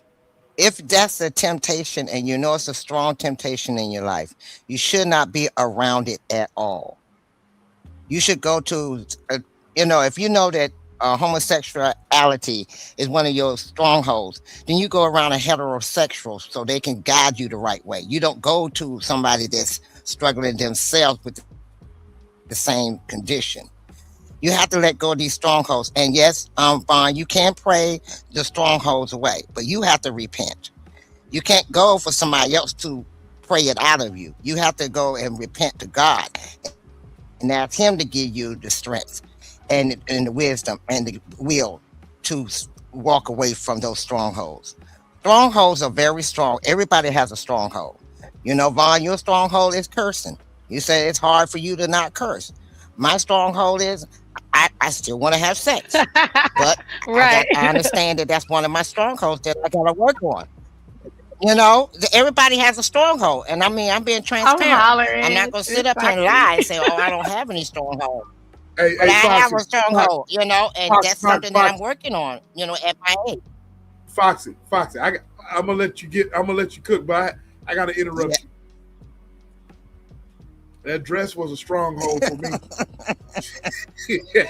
Child, y'all a mess. Hey, hey, Foxy, I know Foxy. it was. I know it I, was. I know it I'm was. telling you, hey. If my significant other wore a dress like that, they wouldn't need no flesh colored something Mm, underneath. Just you got flesh colored material underneath.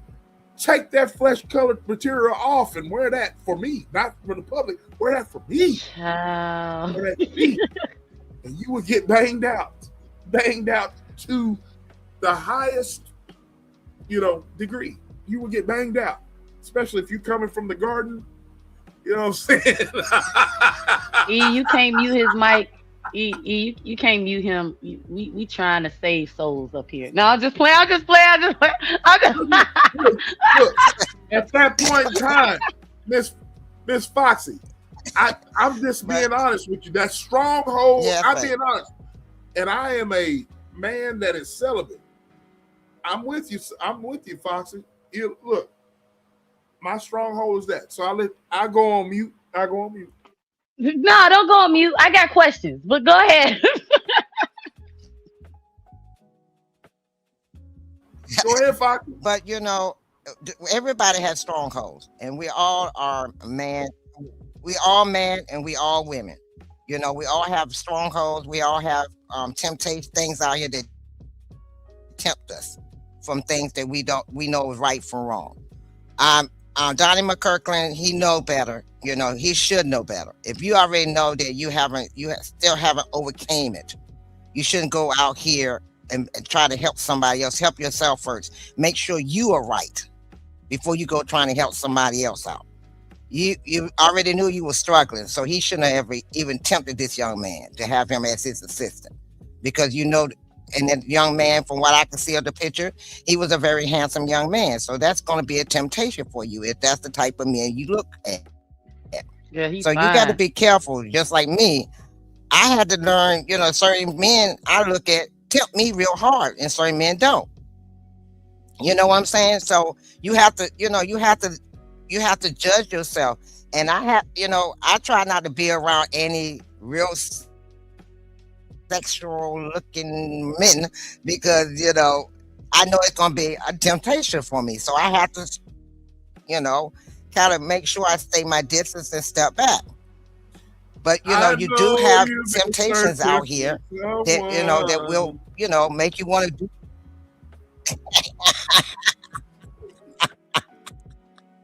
Oh yes, I have, but we're gonna get away from that. But anyway, you know, and so it's a lot with that. And then with Will Smith, both of them, I think it's more about the money with those guys. A lot of those guys, they kept saying where went back. Okay, yeah, people do go back because they want to keep getting he was going on trips, and he probably was spending money on him while he was on them trips as his assistant. He would probably, giving him money, hey, here's some money for you, for you to spend while you here, while I'm doing this, doing that, and an armor bearer is like an assistant to him. So he was getting all the benefits from it. When he decided that, okay, look, I'm gonna have to cut this off because it's not going good for neither one of us.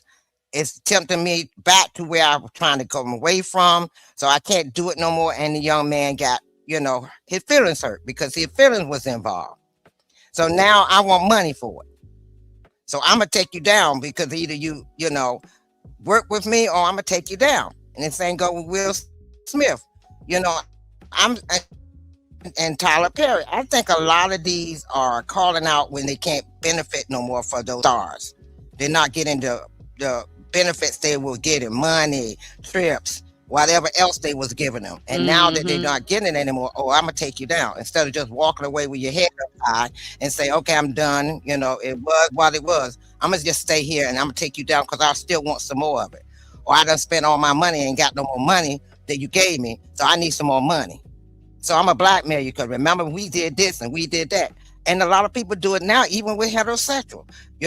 Women say, well, you can't see your children unless you pay me child support. And if you don't want to pay me this amount of child support, you won't see your children. That's a form of blackmail. Or you can't be with me, you can't see your children. People use those things to hold people in, as a stronghold. And I think this is what's going on with these two gentlemen, is that they're using certain things against them to keep benefit from them. And and it bothers me that, it's got to this point that they're doing all these things. What happened, with the churches, what happened to saving souls? And I think it got so commercial and got so much business wise that they forgot about the souls. When people walk in there, they're broken. And if you already broken and then you bringing people in that's broken, that's not going to be good. And SBK, in the spiritual realm, you can't go out here and help somebody else when you ain't helped yourself. We got to look at, we got to do our own soul salvation search. Right. And if your soul ain't right, how you going to help somebody else with their soul? And your soul ain't saved, for real. And the thing about it is, Foxy and ladies and gentlemen, right? Look, I'm going to say this here. I got a stronghold. The stronghold is those women. And I got to do this. You so wrong for that. You is wrong. That'd be me. No, that would be me. No. Church. No, Miss Foxy. No. SBK, bro, no. That used to be my song before I got saved. He tried to make me backslide and sing. I had to stop myself from being over here like, church, preach. Like, you wrong for that. You wrong. Oh my Lord. That used to be my song. Did y'all hear me? Okay, but, that was my song. Okay. I don't do that no more. It could be my song, but I'm just saying, I feel sorry for Donnie McClurkin. I feel sorry for Will Smith. I feel sorry for Tyler Perry. I feel sorry because when you get yourself in situations that sometimes you could be helping somebody, and once you cut them off, they have a problem with you because they feel like you should continue to help. I'm going that now with my niece that live in my building. I was helping her for a while, okay, and I help you here, I help you there. But when I cut her off, she got an attitude with me. I'm like, look, I'm on a fixed income trying to take care of my damn self. I can't take care of two households. I'm out here wheeling and kneeling trying to make it myself, and I'm trying to get extra money somewhere else to help me make it. And I'm not getting extra money to help you too. You need to help yourself. You younger than me, I'm older. I got less years in front of me than I do behind me, and I'm not trying to cut it short because I can't afford to make it. Absolutely. So, people do that to you, and she's upset with me right now. She's hardly speaking to me because I'm not giving her no more money. She called me every day. You got any money? Auntie, you got any money? The hell no. If I do it for me, get off your dusty, rusty ass and get a job. Yeah. I'm sorry. You young. You in your 40s and 50s. I'm in my shit. I'm sorry. But this is how people are. If they keep getting money from you, they're okay with you. But just as soon as you say no, there's a problem. There's a problem. And I think this is what's going on with these guys. With Donnie, he was getting all the benefits. Remember, he was his assistant. He going on trips. He said, I went to New York. I went here. I went there. We going here. We going there. He's in the limelight. He's his assistant. Donnie McClurkin is a famous guy. Hey, I'm going on a trip with Donnie McClurkin and da-da-da-da-da. But then Donnie said, okay, I'm feeling like I'm backtracking, being around you. And we started off and I realized I was messing up. So I'm backing the hell up off you because I don't want to go back down that road. I'm already fighting my own temptation. And it's not good to be around you because you're my stronghold. So I have to cut the stronghold off. Oh, you going to cut me off? Oh, you don't want to have nothing to do with me now. Oh, okay. But I was good when you had da-da-da-da-da. Okay, so I want my peace. Want me no more. And this is how some people think. And I think that's what's going on with those two guys. As long as I was benefiting from you, we fine. But just as soon as I can't benefit no more, I'm done with you.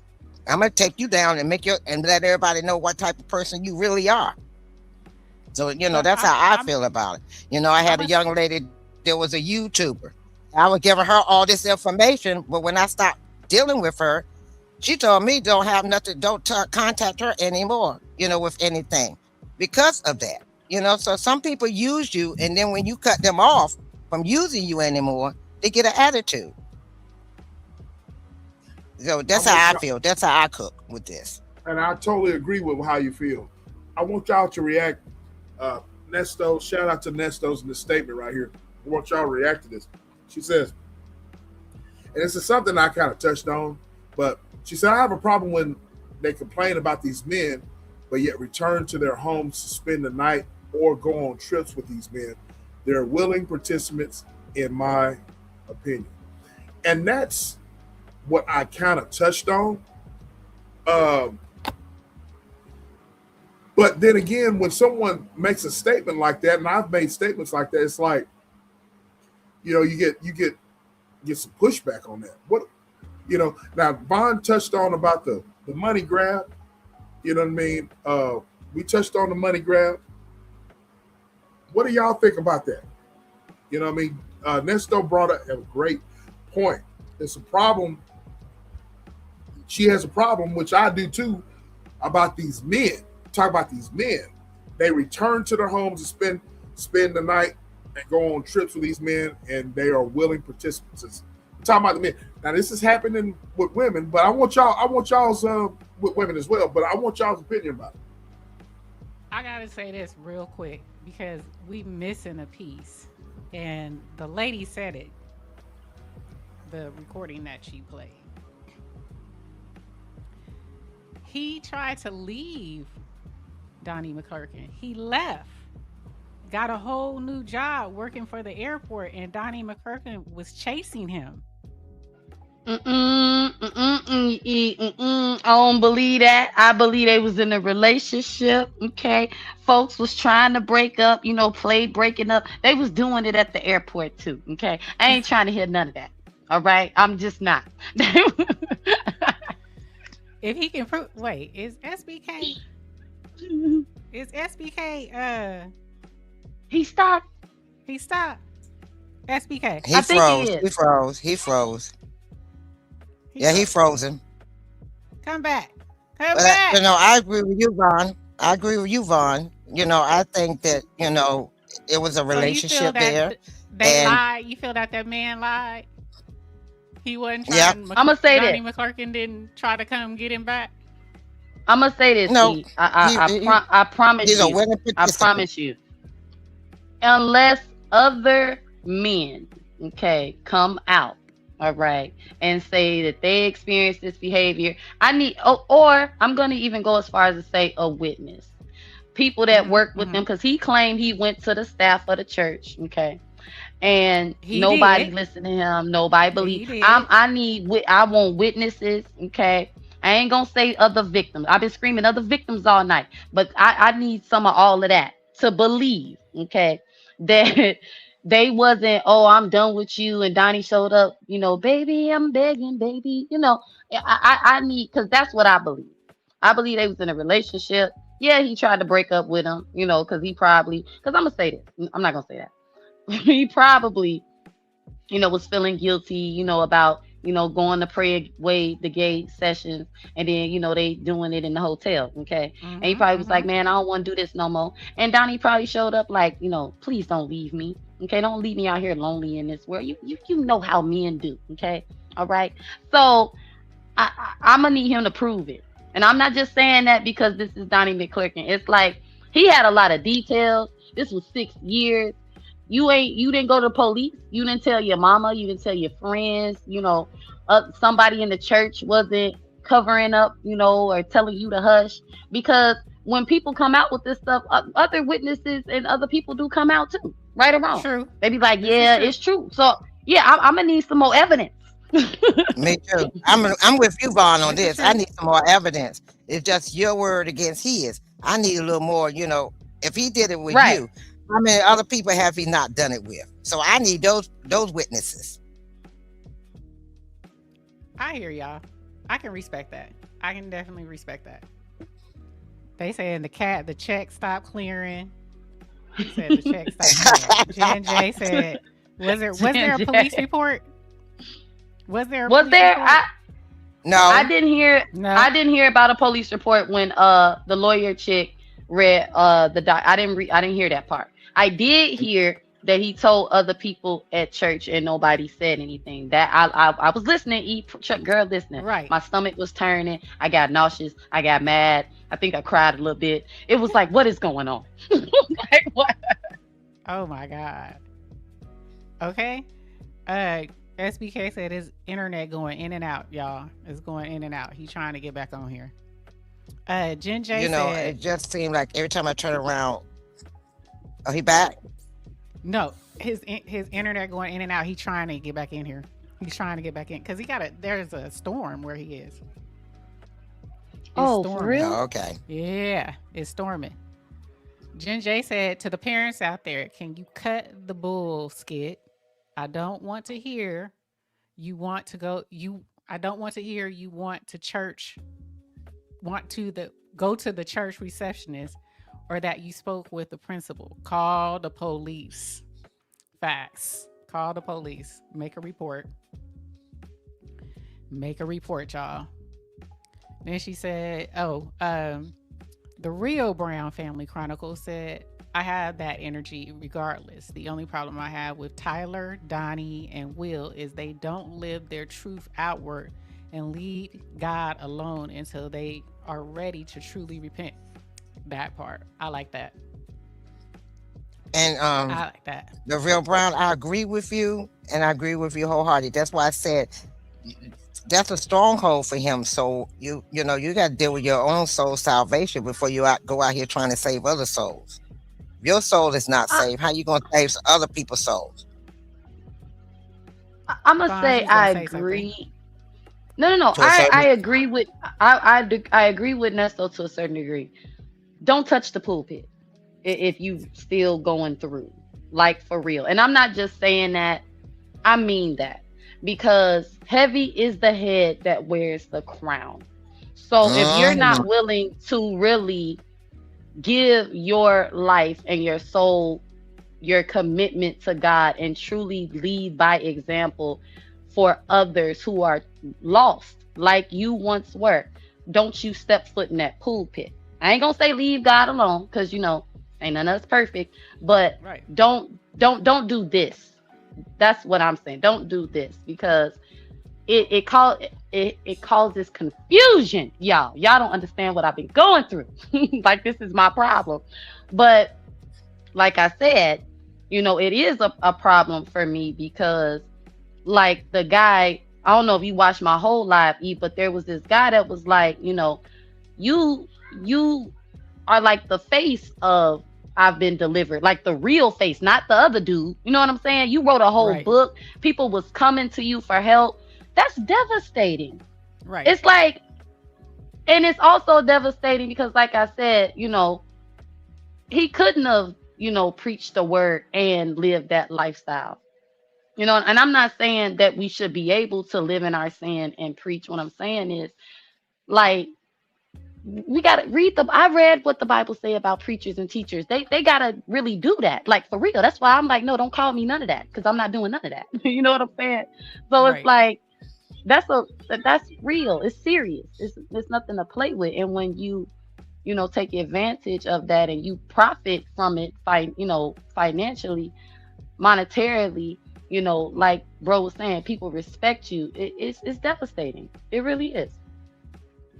I agree with that. I think a lot of them believe that they've been delivered. You know what I'm saying? And they believe that they've made that turnaround. But I would, to me, if you even had that inkling or that you've dealt with that, I would never even seek to be in the pulpit, period. You know what I'm saying? Never seek to be in that pulpit at all. Because and that's no slight on anybody who, lives that lifestyle. It's just it's easy to lead people astray. And a lot of these preachers, I think sometimes they know they shouldn't be pastoring, but a lot of them get pushed by the, because look at Donnie McClurkin. It's Donnie McClurkin. You yourself was saying, it hurts you because Donnie McClurkin, you followed this man's life. You loved listening to him. You know what I'm saying? So imagine the way you're saying it. There are hundreds of people saying that. So hundreds of people probably like, oh yeah, I can see him as a pastor, a preacher, a teacher, because the way he sings, because the way he made me feel. But Christianity ain't about emotions. It ain't about a feeling. It's not about a feeling. Right. It's about a relationship. Right. So when we get to that, that's where I feel it gets muddy. Because a lot of them are, being pushed to be something that, yeah, you move people, you move folks when you sing, and they say they really feel the spirit of the Lord on them, and it makes them want to worship and this and that. But that doesn't mean you're called to be a pastor, preacher. So I think that's where they really need to slow down, especially with because I see we got Marvin Sapp, we got Donnie McClurkin, we got, I think Fred Hammond got a church. We just saw what was his name, BB Winans, where he told a woman that ain't what he asked her to give. Yeah. Wasn't that BB? Yeah, it was BB. Yep, that was BB. All of these used to be singers, gospel singers. Now they have No, churches. that was Marvin Winans. Is it That was Marvin Winans? Yeah. Okay. Yeah. Marvin Winans. Excuse me, Marvin Winans. No. But Yeah. All of Let's them. see, then you got what's her name? Shirley Caesar, Al Green. Al Green got a church. Remember, he had it. Al Green had his. Well, if you sat up front, who you had died? to have. No, nobody died. What you say, E? What you say? I said Al Green has a church. Al Green. Okay. Yeah, all of them did. And it's like, no. Just because you sing and you give people a feeling, that doesn't mean you're anointed to lead God's people. That's a totally different assignment. A Serious assignment. Yes. And I'm gonna say this. There It's okay. Look. I said earlier, Jamal Bryant, in my opinion, should be a motivational speaker, or even a civil rights activist, because dude, he got it. Like, I'm not gonna lie, okay? No, he should have not been in there, defending his wife and his dress, but he can read you down. I'm like, he got skills, he's talented, okay? He got it. But would I attend his church to receive salvation? No. Okay. And that's not me judging. That's just me being honest, because my pastor is old school. Okay. So it's like my way of thinking when it comes to people that really lead us. I gotta respect what you doing for real. You know what I'm saying? Like, you can't just be entertaining me. You can, oh yeah, Pastor read down today. What? That don't even sound right. This is coming from me. Okay, y'all. I just want y'all to understand something. This is coming from me. Fine. But it's like, I watched all these videos. I did my little research, and I'm like, dang, why y'all gotta, I don't want to, but the truth is the truth. And you can't be doing stuff like this and you're supposed to be leading folks. Absolutely. You just can't. Jen J put us something that really hit. Church turned into a concert. Absolutely. Church is a concert. It's about feelings. It's about the music. It's about, preaching this either it's a feel good message or it's a condemnation message. It ain't nothing in between, right? But the pulpit is now a stage, and the pastor is entertainment. It is what it is. Yeah, it's money. It's all about the money, and all about the Benjamins trying to make that money, trying to get that business, trying to get that congregation to keep them pockets done. That's why I said it's no more soul saving. It's all about the money. You don't go out here. People don't go out here into the trenches and pull people out or talk to people to try to bring them to God. You either come to my church or you don't get saved. What happened to the people that's out there that's scared to come into the church? Afraid that they're going to get shunned because they came in the church looking the wrong way or smelling the wrong way. But you don't go out in the trenches and talk to them. You don't try to encourage them to come and give their life to Christ. And they don't have to be in the church to do it. Are you out there in the trenches saving those souls? Are you leaving them out there? If they don't come to your church, then they lost. And that's why we got so many young people out here that's lost, because nobody goes out here and talk to them. You know, somebody talked to Vaughn. Vaughn decided, okay, I'm turning my life over to God. Somebody talked to her. They didn't just leave her out there because she didn't come the way they wanted her to come. So, you know, this is the problem I have with the churches now. Nobody's out here. Nobody out here in the trenches trying to help nobody like Vaughn or anybody else or me. You know, I'm 62 when I found, really learned that I was hearing from God the whole time. I didn't know the difference between God and the devil, because they said the devil know the scripture too. The devil is, the devil can guide you the wrong way, just like God. So I was always confused which one is which. How do I know I'm listening to who is who? And then when I finally realized, I was okay. I'm okay now. But at that time, just like you said, don't touch my anointed.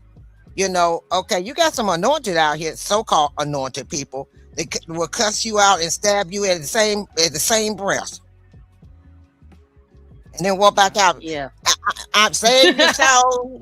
Praise the Lord. But the whole time they were just in the back room back there cussing you out, calling you everything but the child of God. I have an issue with that, because I tell you real quick, I ain't there yet. I'm gonna be like Steve Harvey. I ain't there yet.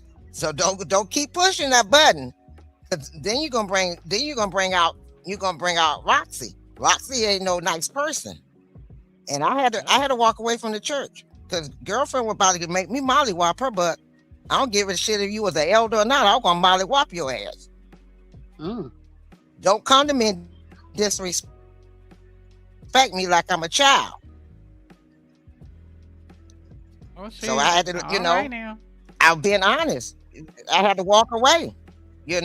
Sometimes you have to walk away from things that are temptation, and that was a temptation. Molly Whopper behind.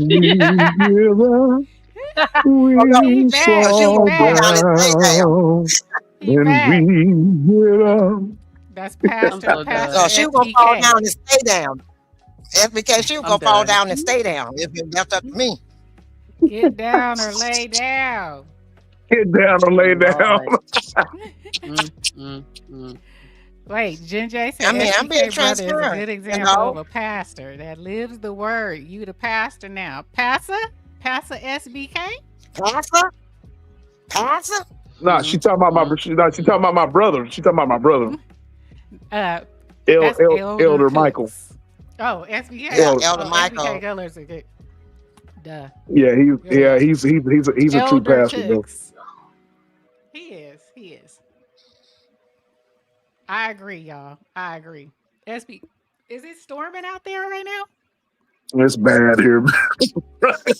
Are you on your phone? I'm on my phone, man. It's bad out here, man. Y'all went live with me yesterday. It was 80 degrees yesterday. Now it's pouring down like cats and dogs. And if y'all hear, I'm on the news and my house is floating. Oh my God. Look, I see the map that's showing that you all getting stormed. You know how I have certain things that pop up on my phone. The weather. It shows that y'all getting it bad. It's heading. It's pretty bad. I have no internet service, so I'm just using my my phone. So. Did the lights cut out too?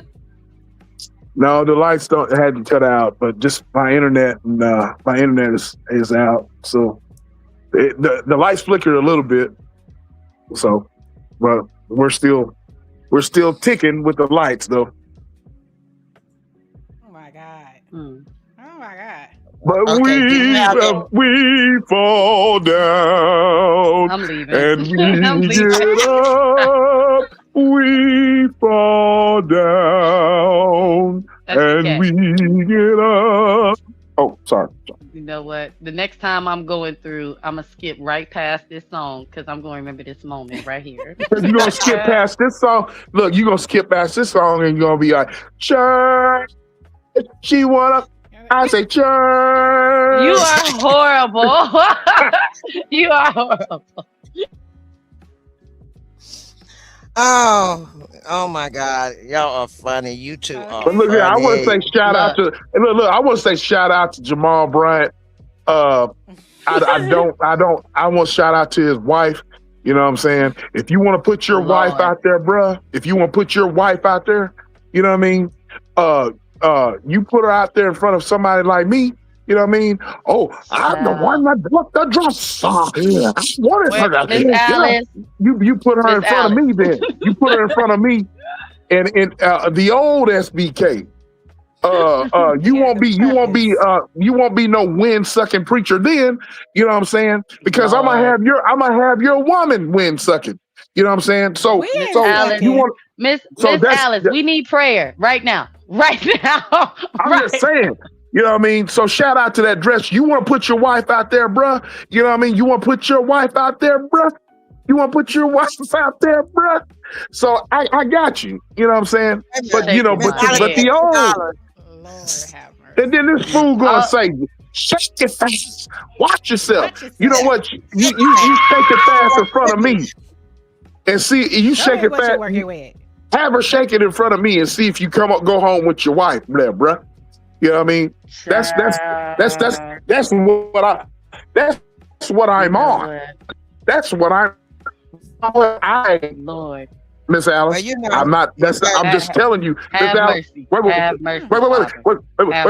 That's the old. Look, I'm just telling you what the flesh says. But will I act? But bro, But I'm just saying. You telling me you didn't enjoy just a little bit of him saying, y'all ain't been nowhere, ain't seen nothing, ain't never had nothing. You ain't enjoy that just a little bit, okay? Because he was reading down, okay? He was telling everybody else. Nah. Okay. Yeah, he was telling everything. He was telling everything. Yeah, he was reading down, right? He was telling us, you know what I'm saying? He said, so where have you been, bro? Where have you been? You know what I mean? If you've been somewhere, you been at them Diddy parties. You been at them Diddy parties. Yeah, exactly.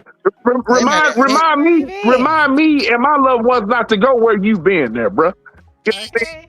You told off on yourself. You know, he didn't really read down there, little sis. He told off on himself. He's from B-more. Oh, okay. How he tell her? Okay, you okay? Okay. I'm gonna say this. Yeah, I understand where you coming from. So he got that Baltimore mentality, and now all of a sudden he rose above Baltimore. Now he think he's somebody.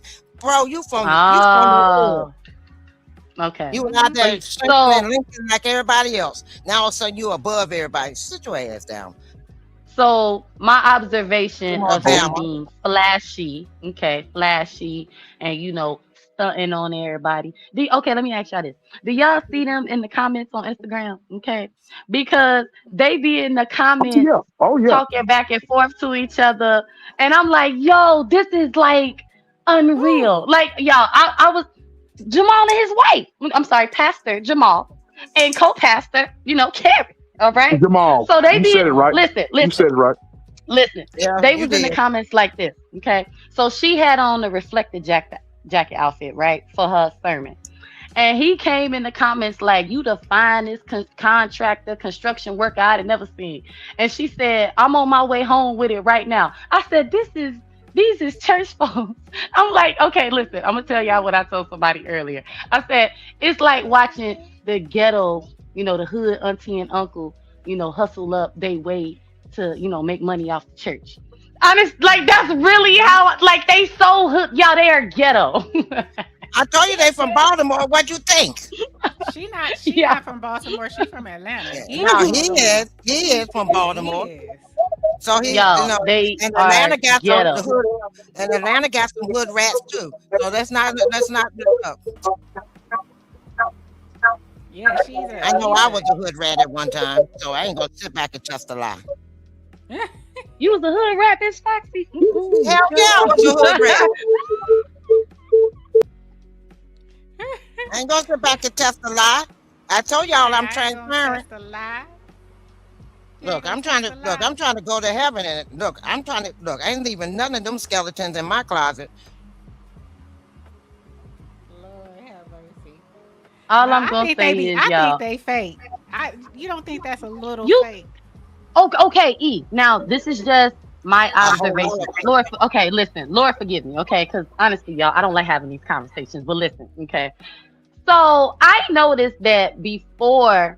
Okay, now y'all gotta remember. Okay, so y'all know Potomac Housewives. Why you laughing, bro? Yeah, like I'm so Housewives serious. of the Potomac. That's his first wife. So peep how, like, if you go to her Instagram, right?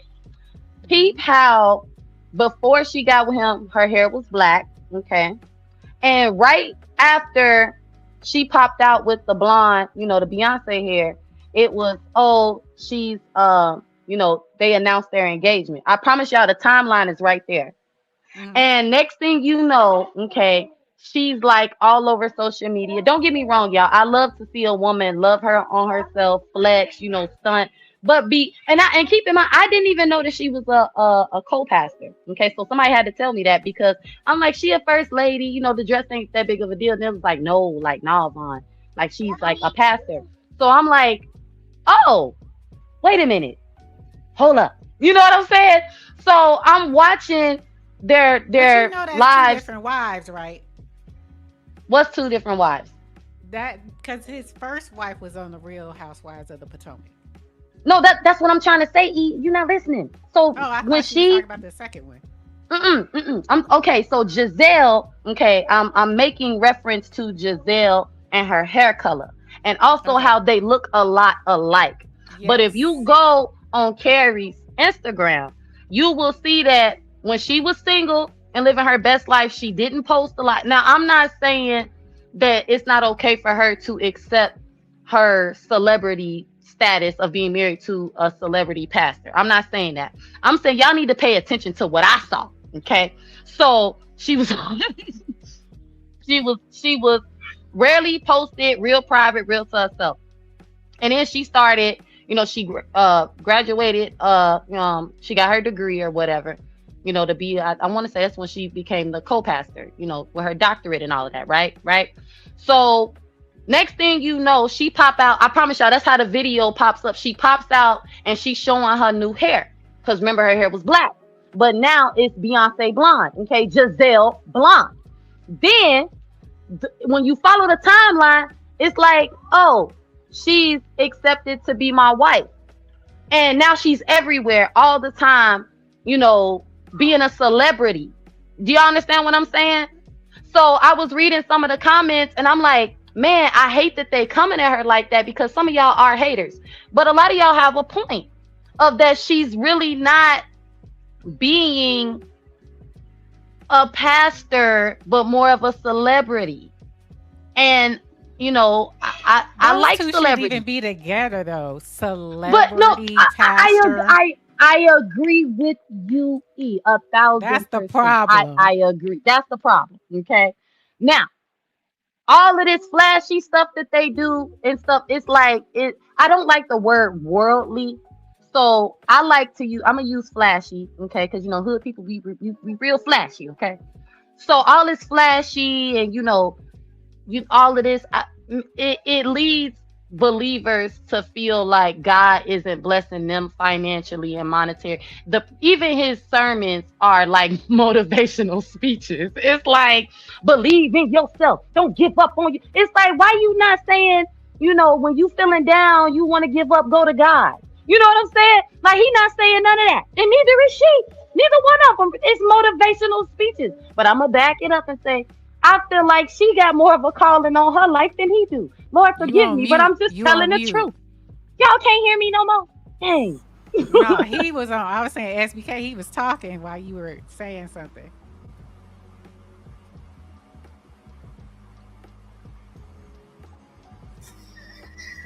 I know I Oh, went off on a tangent, but for real though, go look for y'all stuff. The timeline ain't that long. It's not that long.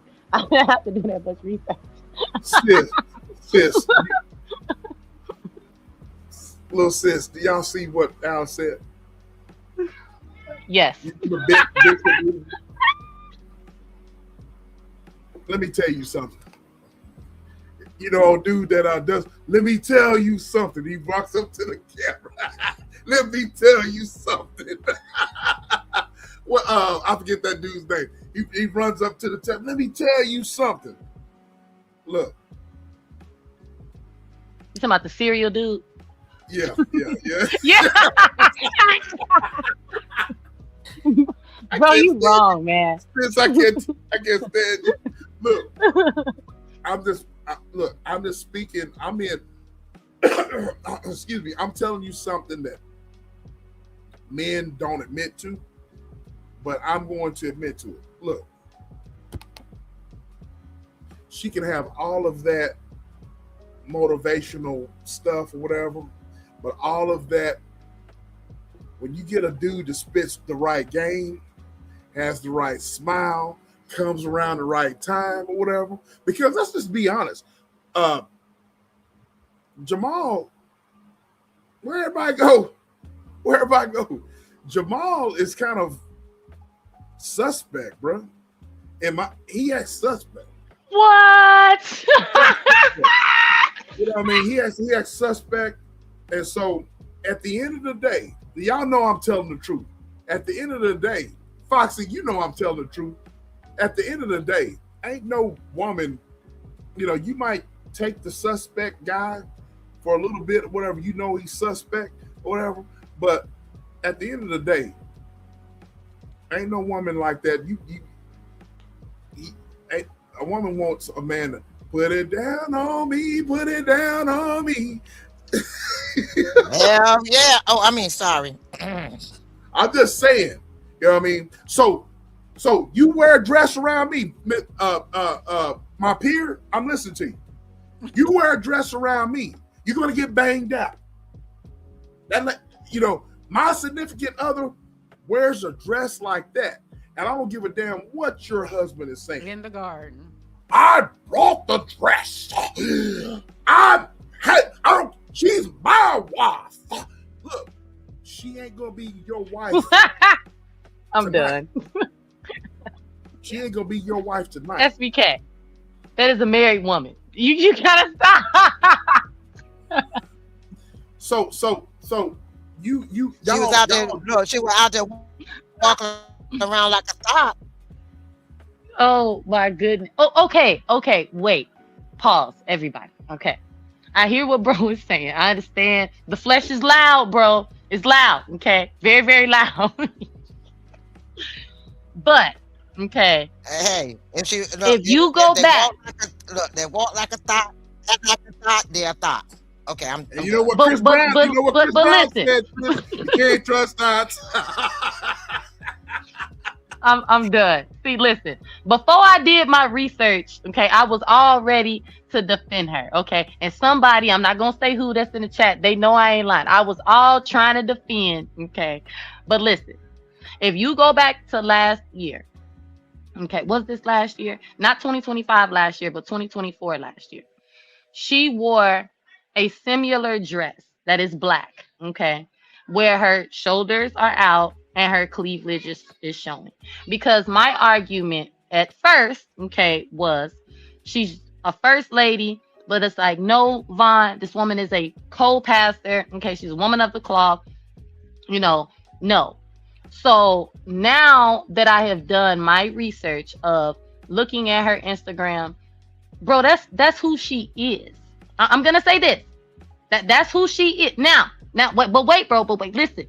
What's her Instagram? What's her name? So I can look it up. Her name is it Dr. Carrie Bryant E? And little sis, you know she ghetto. She ghetto as hell. When I mean, she hood. Okay, but listen. You can tell she's straight up hood. And that's my weakness right there, man. That's my weakness right there. Cause I know, you know what I'm saying? Like shout out to H. I know. I love you. But listen, To treat a woman, yeah. Lord. Cause I know. No, go ahead. How do you do? Where's Joe? I can't. You not helping me out enough. Where is Joe? Okay, listen. What's her name again? Why you talking? We can't hear you, E. You on mute.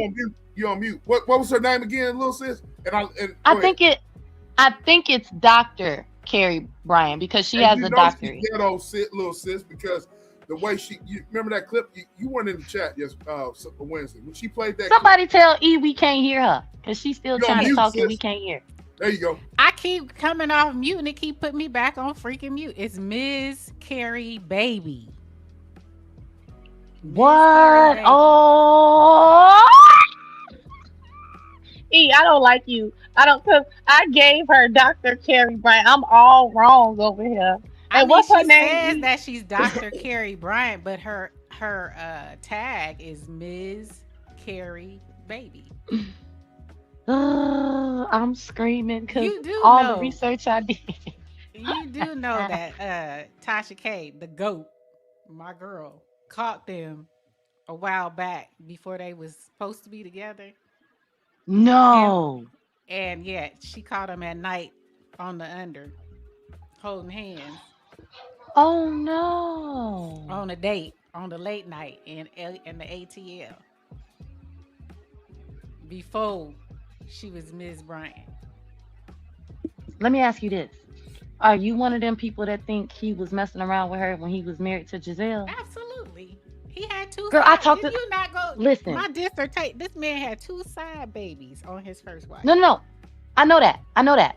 But earlier today, somebody, was like, I think, she was one of them women he was messing around with at ATL when when Giselle was up here in not up here, but over in Baltimore, right?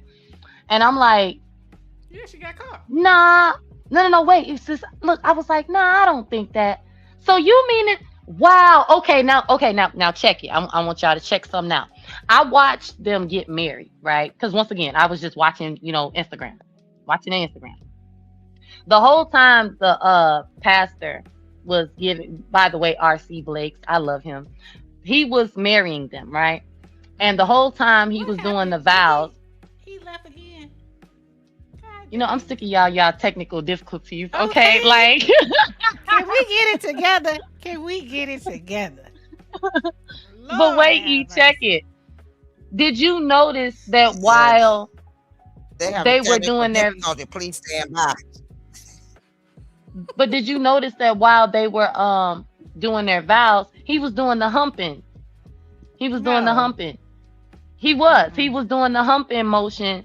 And don't get me wrong, y'all. I'm a fun person, but these are things that I'm seeing. And yeah, like I said, I read comments and it's like, oh, this is why they get so much backlash. Do you understand what I'm saying? Mm-hmm. I mean, it's okay to me. That's okay. At the end of the day, he married her, right? Husband and wife. Right. You done made it legit. But they do a little bit too much when you have the office of pastor and co-pastor. That comes with a different level of not this video, sis. Go to the outfit where she in the all pink. Go there. look, I'm gonna show you where it's at. Because I'm looking for it. The all pink. Is it before? I think the all pink ceremony was before the white ceremony. Let me see. Is it this one? Is it that one? Yes. Is it that one? Wait, it might not be this one. It might be the next video when they're actually looking at each other face to face. And R.C. Blakes is married. Do y'all know who that is? Because I really do. I love that. Right there. Right there is not a. That's not bad to me. But I don't know. I like this outfit. She wasn't a pastor. I don't know where they are, but I don't know where they are, but for the most part, she's covered. You know what I'm saying? It's Right. shapely. Yeah, there's nothing wrong with this. It shows her shape, but she's E, covered. we got a problem with the shape showing, really? No, I said it shows her shape, Right. but she's Oh, covered. okay. You know what Okay. I'm saying? If you build But the good, black you dress build looked like good. that white dress that she had on, with the laces all around her. The black dress for me, like I said in my little thing, when you get to And where don't get me all the wrong, if she lines want to come flaunt it, and let her then- flaunt it. Damn, you ain't got to flaunt it, but Not- so much. Not your cha-cha though. You can't have the thing where it's literally looks like a triangle like your cha-cha. Come on now. That was a bit too much. Everything was going down to the cha-cha. I'm gonna And say this. Word on the curve is a co-pastor shouldn't be, looking like Beyonce. They shouldn't. I mean, you can look good, but like I said, this pink one, this is not too bad to me. This is not too bad. You know what I'm saying? Yeah. But you doing a lot as a pastor. So Okay, wait. I can't tell the difference between you and these other ones that I see on Instagram. You know what I'm saying? Go down, E, because I want y'all to see this. Which one? It's the pink one. I'm telling y'all it's on. Okay, go to. Is it that video? It's a video. I don't see nothing of her. Is it this? No, that's not a video. Wait. It ain't that one. Is To it this me, one? this ain't nothing but Gucci Man and what's his girl name? What's his wife? Keisha Kaur. It ain't nothing but Gucci Man and Keisha Yeah. Kaur. You look at this. Come on now. Yeah, they this is real your flashy. pastor. This is the co-pastor. Wait, E.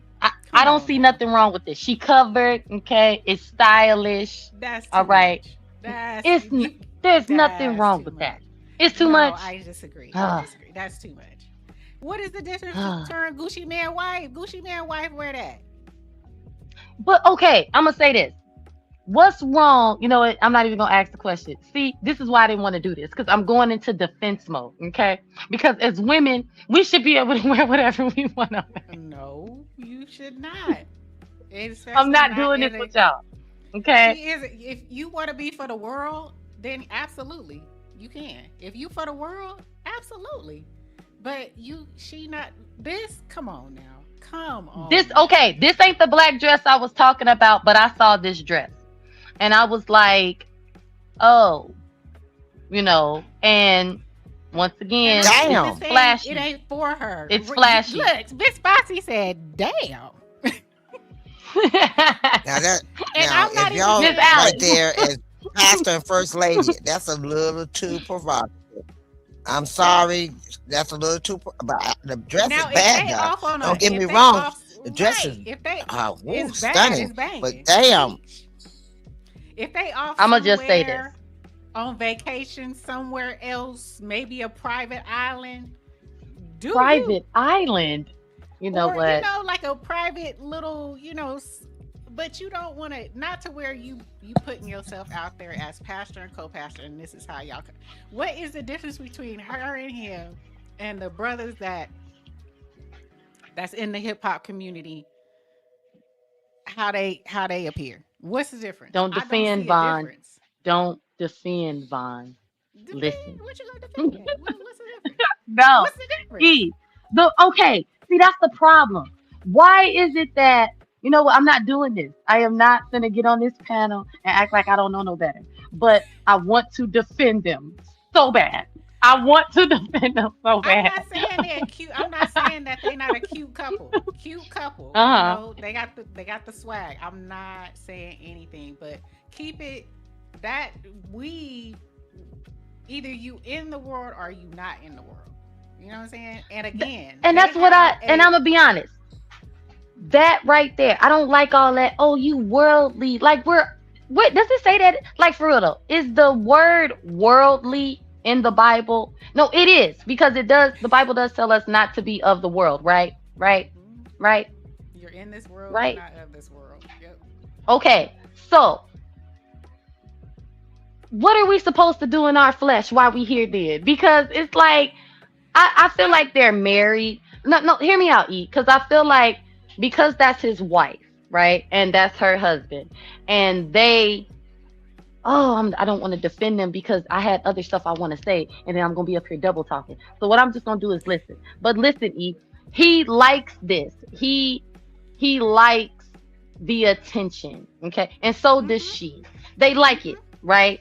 I'm mad because I want to defend them because I do think they are a cute couple. However, even me, I wouldn't want to go to their church. And it's not because I'm judging her or I'm all into all, like, I'm really not like that for real, right? But it does make me uncomfortable because in my church, I am constantly reminded, okay, even by my friends, my peers, Miss Alice, Miss Stacy, of what modesty is, you know what I'm saying? Holiness, what it looks like, what it isn't. So I want to defend her so bad, but it's my flesh that's talking. I want to defend both of them, but I know the standard. Do you understand what I'm saying? But I also who's You know who that is, because a brother like SBK gonna run up on that. I'm just saying. And it's nothing wrong. And they look good. They look like a power couple. They look like the Jay Wilson, the one, the scammer. They look like your modern day scammers. You feel me? That's in Atlanta. They look like your motivational speaker, like you said. They look like your celebrity. And if that's what they want to do, then step down from being pastor and co-pastor. Be motivational speakers, celebrity, scam artists, whatever it is, because you give the appearance of that, not the appearance of someone who is of the church and leadership. They need some real in the building. Oh yeah, they need some real. Y'all. It's frustrating because it's like it makes it frustrating because the argument is, come as you are, right? But with them being leaders, they should already be changed. Like Miss Foxy said, you can't save nobody else's soul if your soul ain't saved. It's like, she fly. You know what I'm saying? I ain't gonna say he be fly because he wear a lot of strength. Like, y'all, he had pearls on his jacket at the night watch service. It was like, what you got on? But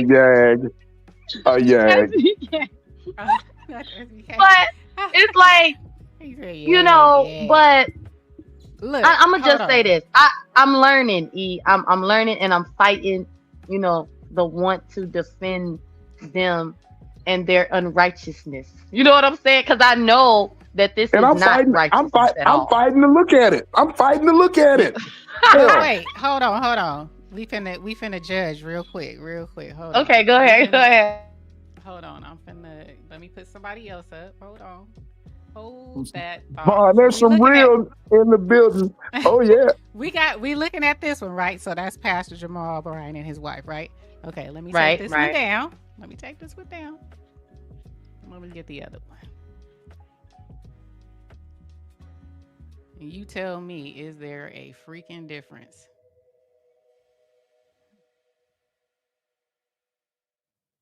Is this it? Yep, there we go. Don't pull up the Clark. I mean the Sheards. Don't pull them up. Okay. The who? Karen Clark Sheard and her husband. Yeah. Who you gonna pull up? I'm pulling up Gucci Mane. What's the difference? What is the freaking difference? I'm done. I'm logging off. Is there a difference? There isn't. There isn't. Exactly. There is. Can you? So they pastor. Do you want them as pastor and co-pastor? Pastor and co-pastor Gucci Mane. Gucci Mane and co-pastor. There is no difference. Can you tell the difference from light and dark? Light and dark. Can you? I'm just saying. No, I agree with you. I can't even fight it. Okay. I agree Okay, because I said who it are they? myself. I They don't mean should that. be Who are they? motivational speakers. You don't know who Gucci and Keisha Kaur is, Miss Foxy? You know who Gucci Man is? Chilling with my in the Who are feet these? up. Right. Look, I would- look, Yellow SBK. I'm stripe like in the- lemonade. Who are these? Gucci Man is a rapper, and Gucci Man is a rapper. He's famous for his wife, Miss Keisha Kaur, right there. She's famous because he went to jail. He gave her $1 million, and by the time he got out, she had flipped it for him and doubled it. And that fool said, "Hey, Vaughn," he said, "Hammer dance when I do in my hammer You know pants." what? I'm done because that's how Jamal Bryant be pastor in the church. You see what I'm saying? Have y'all listened to his sermons though? Like he really be in there spitting. Okay, I'm like, right. Well, But, Vaughn's his predecessor was the same way. So Who was that? Exactly. Eddie Long, Bishop Eddie Long. I have no. Does he sing? Bishop look him up. Eddie Look him up. Long. Look him up, Vaughn. Do your Give me a homework. song. When y'all block. No, he was the bishop of that church. That now he presides. I've heard of him. I've heard the name Eddie Long. Look it up. But I thought that was an actor. Eddie Long. Little sis, I want you to do your homework on Eddie Long because he's the predecessor. And you want to talk about Jamal Bryant, this dude here, Yeah. this dude right here, this dude right here. Look him up. Okay. Shit, they say rumor says that he's out of this earth because he had that 3-letter monster. That 3-letter word, yeah. Oh, he's deceased. Look him up. Oh yeah, that's why Jamal Bryant took over his church because he passed away. And so okay. That's why he left. That was Eddie Long. Pastor Jamal Bryant. Yeah, Bishop Eddie Long. That was Bishop Eddie Long's church. So, but Pastor Jamal Bryant was in Baltimore. He founded the church that he was in Baltimore. He was there for 18 years, but he left it and came to Atlanta and took over for Bishop Eddie Long after Bishop Eddie Long died. So look up Bishop Eddie Long. That name does ring many bells. I probably. Oh, it's gonna ring some bells. Okay. It's gonna ring some bells. Okay. I'm like, I really thought that was an actor. Hey, Vons, I bet Mama Dukes knows who Eddie Long is. Ask your Mama Dukes about Eddie Long.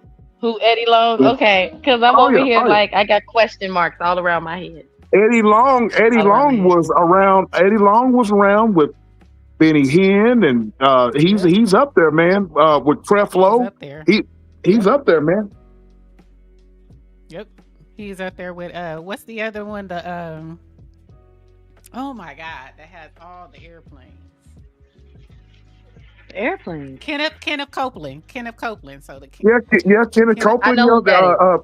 Eddie Long, in his heyday, he was, in the 90s, especially the 90s. He, him and you laughing at me, Miss Alice laughing at me. What I do?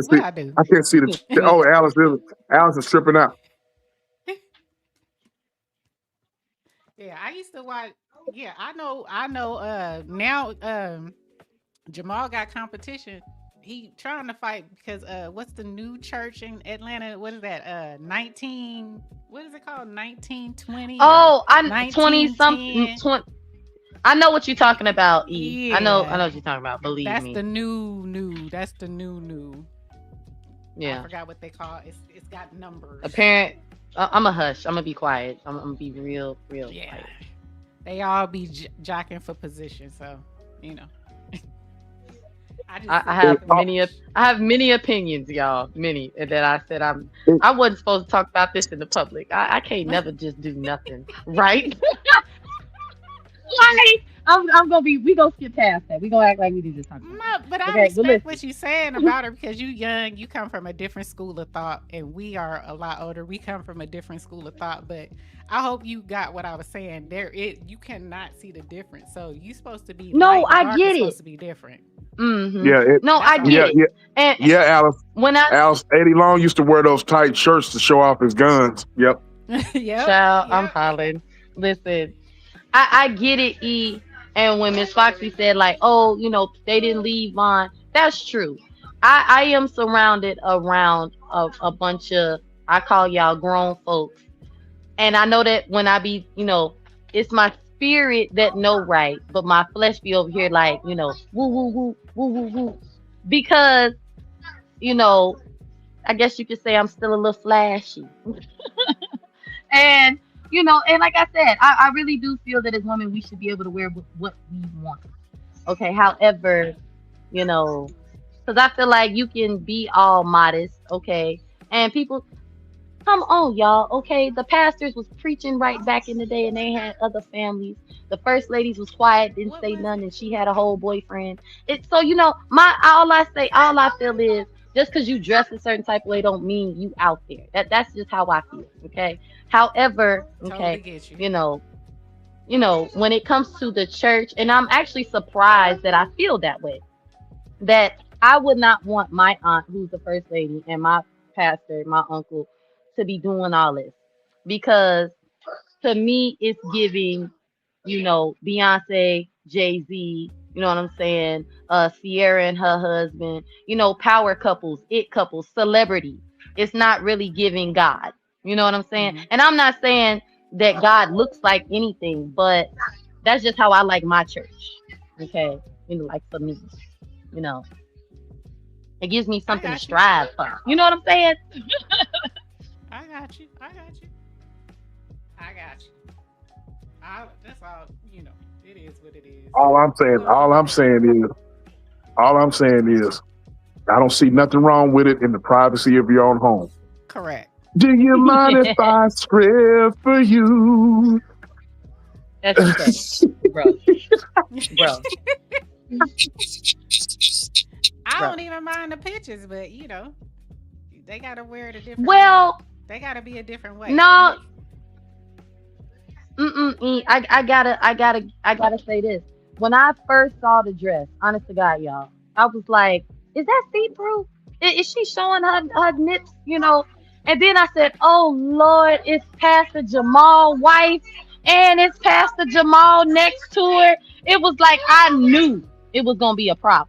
Okay, and I went on about my business. The next thing you know, they on talk shows, and everybody talking about it, and I'm like, I wanted so badly to be like, it's not that big of a deal, because she's a first lady. And then, by the grace of God, I was, brought out of ignorance. She's a co-pastor.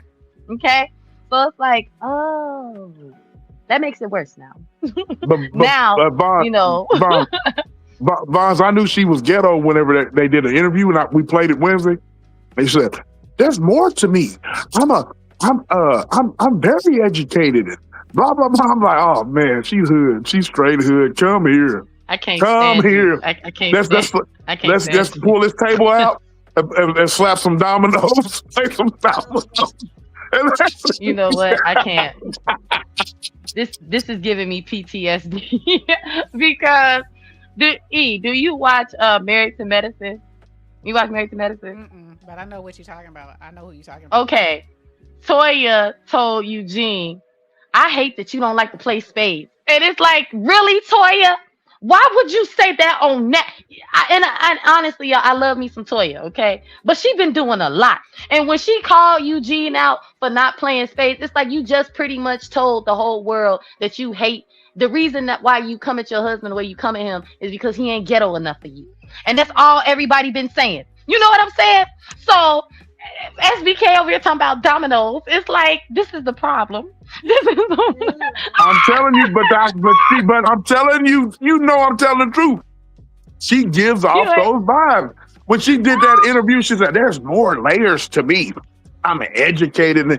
It sounds like a chick like from the hood, man, that's trying to explain herself, but your explanation does not make any sense. You're giving all this stuff, whatever, it don't make no sense why you wore the dress. You wore the dress because you are a freak. You're for the streets. I was screaming. I'm not calling her a two-dog. I call her two. Look, if it walk like a thought, act like a thought, it's a thought. You can't trust thoughts.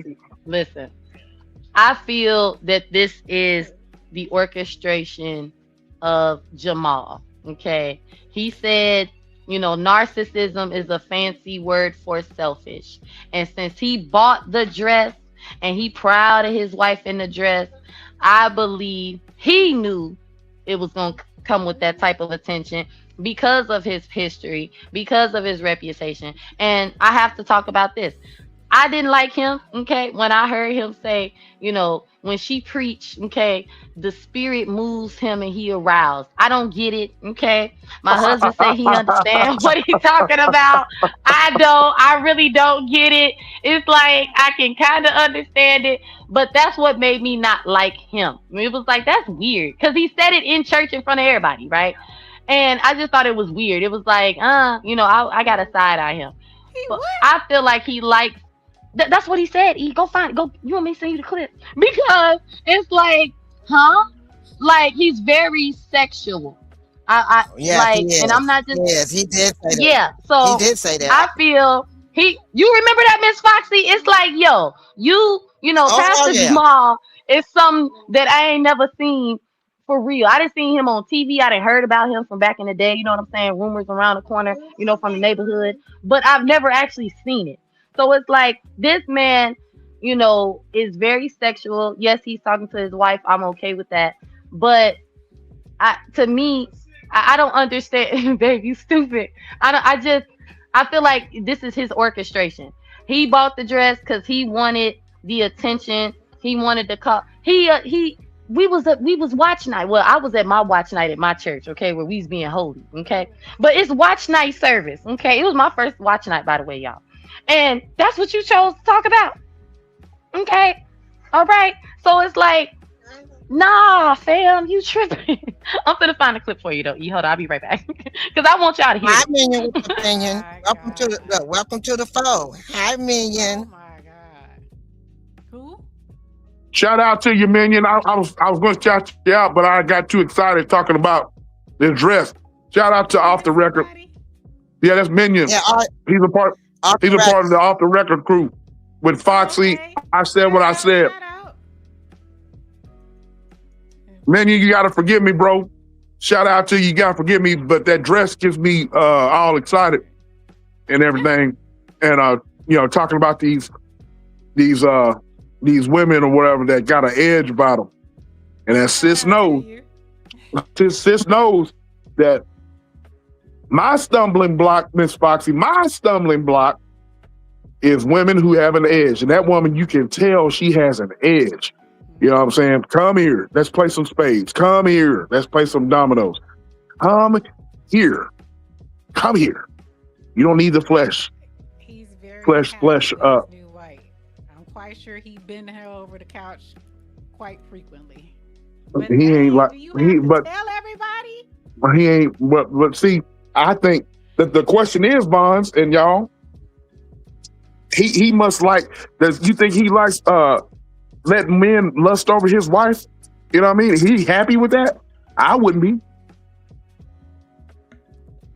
Well, you remember he said that, you know, if y'all won't not taking care of yourselves, you will look like her. So, hey, so basically he's saying he advertising her, letting us other women know that we nothing compared to her.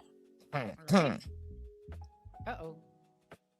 Okay, that's, to me, you also telling your parishioners, your men, you know, if your wife don't look right, toss her butt and go get you one that look good. That's what you tell. Somebody might actually. Yeah, do that. I'm with you with that one. Yeah, that's what got me when he said that. Well, Pastor said, right. I don't like it. Should go out and get me a new one. or go out there and get one anyway, even though you got that wife, because she's financially Right. stable. So you stand with the finances, but you're going after someone that look like his wife. Crazy. Like I said, he's still a hood rat. He got the hood rat mentality. He haven't got that soul saved yet. So until he get that hoodish out of his system, he's gonna always be who he is. I mean, they allow it. They actually selected that man and brought him there to Newburgh. So I don't think it's gonna change. They like salacious, what they call salacious types of pastors. I mean, Bishop Eddie Long was salacious. He had his way. I remember I saw him once when he was trying to convince everybody that him and his wife were in love, that he actually filmed them in their bedroom. He had on just his t-shirt, because like SBK said, he loved to show his guns. He had his wife beater on, some drawers, and he had like a cape on, and he was jumping on his bed on his wife. And this was a part of one of his like sermons. So they like that type of. Well, some people go to certain churches because of the image. Some people go to the churches because of the image. This is my pastor. I go to his church. This is my pastor because of the fame that pastor has. I want to be part of his church and say, just like a lot of people go to what's his name, Jake's church, just because he's famous. I go to Jake's church. I'm gonna let everybody know I go to Jake's church. But are you going there to get your soul saved, or are you going there because you want everybody to know you go to that church? Correct. That is the question. I do agree with that. I wholeheartedly agree with that. They do that. The Potter's House is real popular. Oh, I go to the Potter's House, and he's a motivational speaker as well. You think he's a motivational speaker? E? Have you ever been swallowed? Swallowed. SBK, I can't stand you. Oh, my stomach hurt. Okay. No, I think he is. I think most of them are. I think most pastors today are motivational speakers. I really do. Well, that's what they said about what's the one that they're in Texas, the white guy. What's his name? One is it in Texas or here? Osteen. You talking about Osteen? They said he's not really an ordained minister. Good night, Miss I found that out. That he's not an ordained minister. He's a motivational speaker. And he became a pastor as a, motivative speaker. He is not an ordained minister. He has not been ordained. Well, he got his church from his father. His father was huge, and when his father died, he took over his father's church. That was like right, but he never became an ordained. I thought he was ordained, but he cannot perform any weddings or funerals or nothing like that. Really? He's just an inspirational speaker. Well, I can see that's all he is. He's not an ordained minister. Right. I can. That's all he is, a motivational speaker. Huh. I did not know he wasn't ordained. I found that out. I'm like, oh wow, he's not ordained. So I started Googling and found out no, he's not ordained. He can't do no weddings. He cannot do no funerals. He cannot do anything like that. So he can't. No, he cannot officiate nothing. All he can do is stand up there in that pulpit and be a motivational speaker. What'd he say? Everyone grab your Bibles. Say this. And that's the thing is some of these that saying they're pastors are not ordained ministers. Some of them say I'm pastors and not ordained ministers. And that's the thing is you have to check and see, are they ordained or is they just, motivational speakers? Pastors out here. I'm mad because I cannot find this clip, and everybody was talking about it. I want to say it was early summer last year, and there was controversy because that was when they've only been married almost clip 2 you years talking now, about? right? When he said when she preaches, it's like he get aroused or something. I don't know, but like social media was like, what, huh? And I know when I heard, I went and listened to it, and I was like, that don't sound right. Like, why would he say that? But I don't know. But it was sometime like I'm gonna find it. So I'm gonna find it. I'm just searching for it all over. Okay, let me go to TikTok. I'll be right back. Hold on.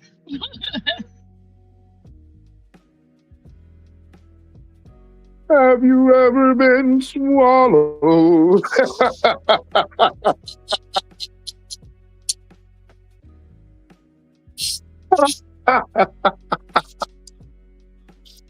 Oh my God.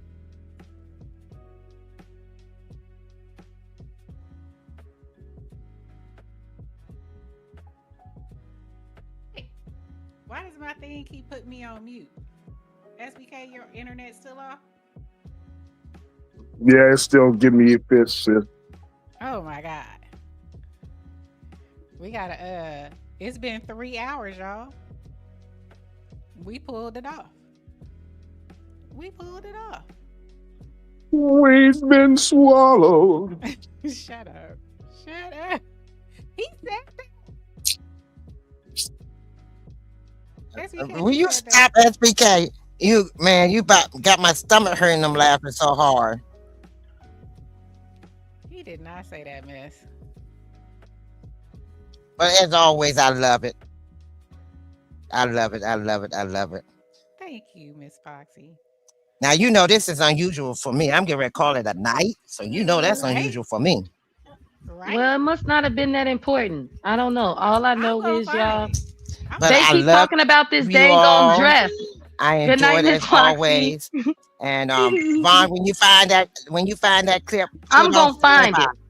When you find that I'm going video to and you find find it. that clip, Vaughn, I want you to save it in your favorites. So when we come back on here, you can show it. Okay? Okay. Because I'm quite sure there's gonna be some more dang drama in these churches. Lord. Man, look. When you type their name in. Oh, y'all have a wonderful night. See you. Oh, by the way, are y'all going to do bar? Are y'all going to do bar night? Stay tuned, Foxy. I'm not probably so.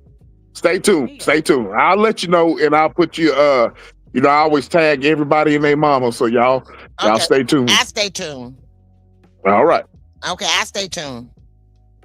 And be swallowed. Miss Foxy, be swallowed. Look, I wish I could find Have you ever been swallowed? I'm gonna pray so hard for SBK tonight. I'm gonna pray.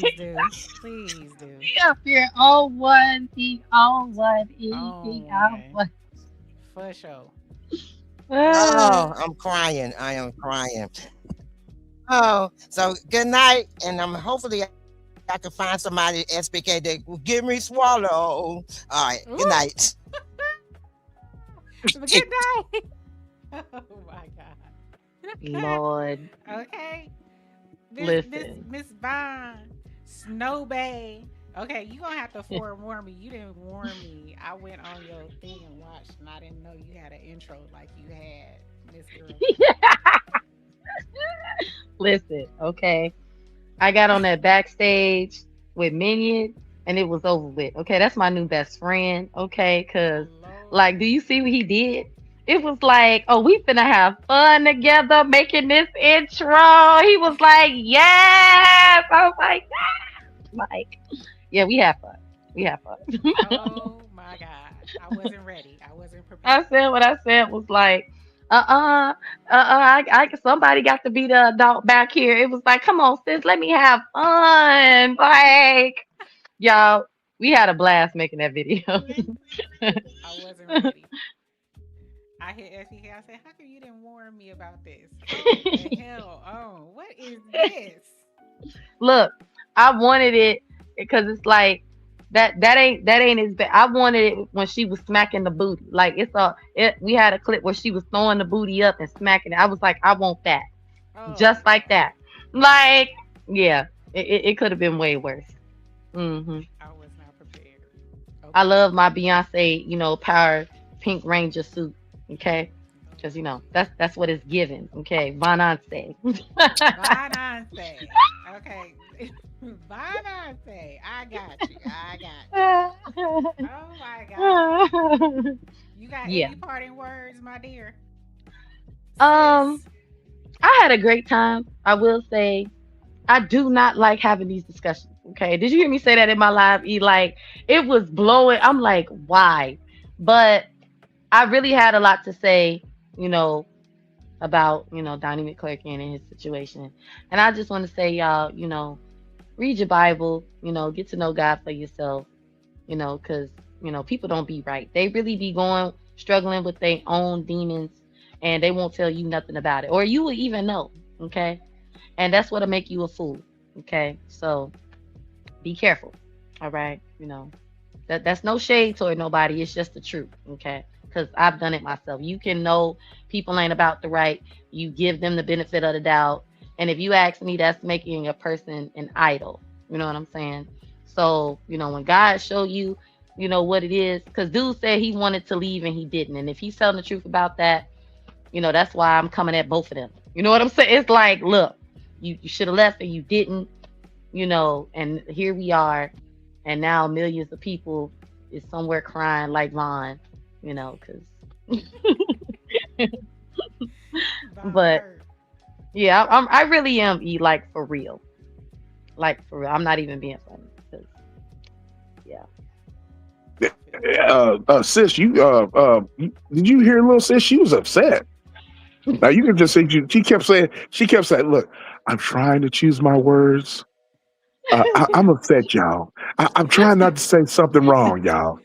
I'm like, damn. I'm like, I was taking Pooh to school, and I was listening to, and then it was so much of a damn silence in between sentences, man. I'm like, man, the little sis, all right. The little sis is taking this to because heart. Hold her composure.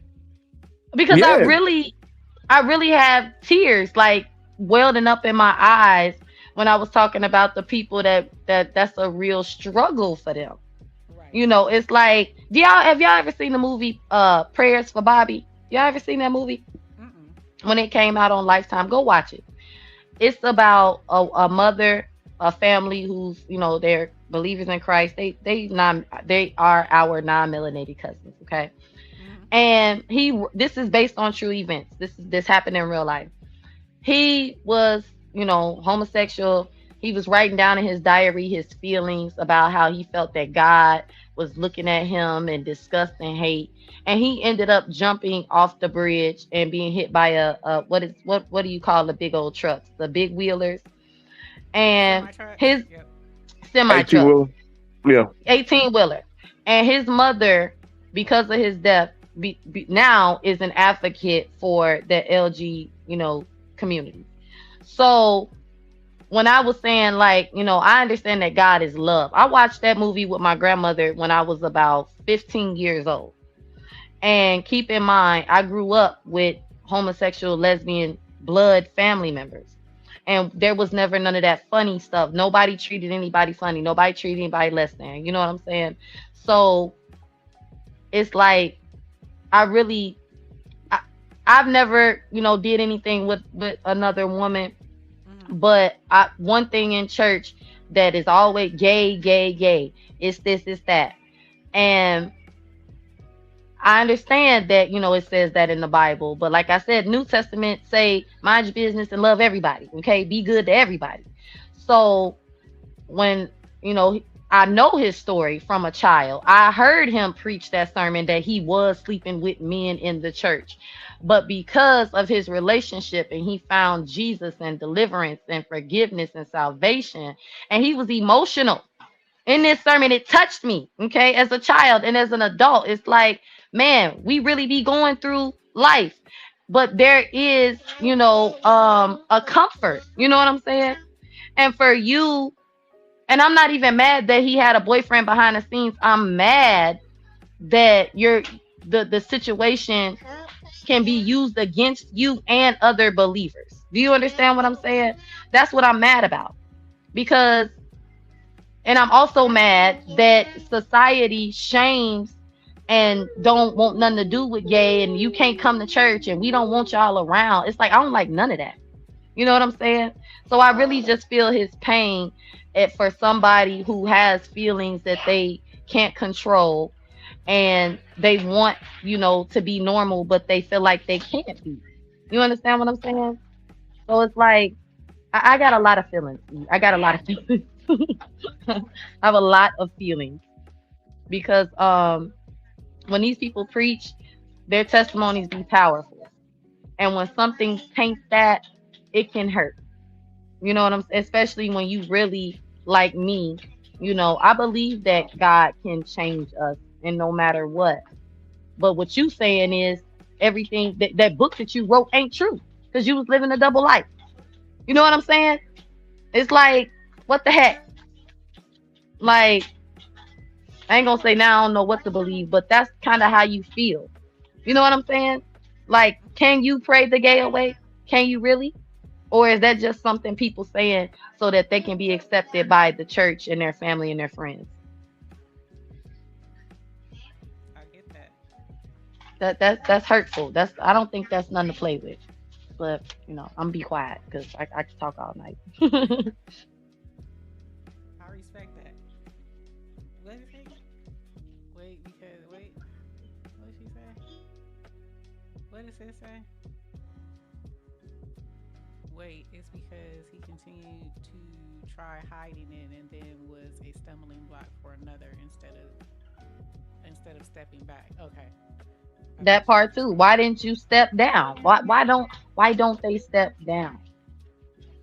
Power. Why? Oh, Money. Come on, eat money and power, status and fame, keeping up the image. Like, girl. Who used to sing that song? Ugh. Money and the power. I don't give a fuck because I got money in the power. I can't remember who sang that. Was that Kanye? No. That wasn't Kanye. It's a long time ago. I can't remember who it was. But yeah, it's, it's all of that. It's hard to get that up. And that's the thing too, E. I said, I feel like I don't want no pastor to get. No, show me that y'all doing this for real. Take all the money away and show me that you really want to lead people to God because you love everybody. You want to save souls. Like that. Like, take the money away.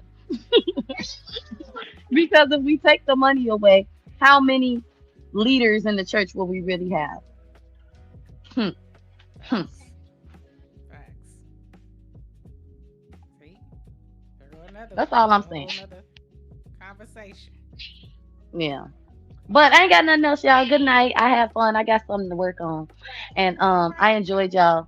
Because even though I was working on some, I was able to do it and talk to y'all. So I'm a little proud of myself. But yeah, I see y'all. Talented. There you go. So good night, bro. And I'm really gonna pray for you because you showed out tonight for real. But it's a real nigga in the building. Amen. E, good night. E, you need to touch and agree and pray about him, okay? Because what he going through, child. Bye, y'all. Bye. Bye, sis. All right, SBK, what you got? Any parting words? Hey, I want to say shout out to everybody in the chat.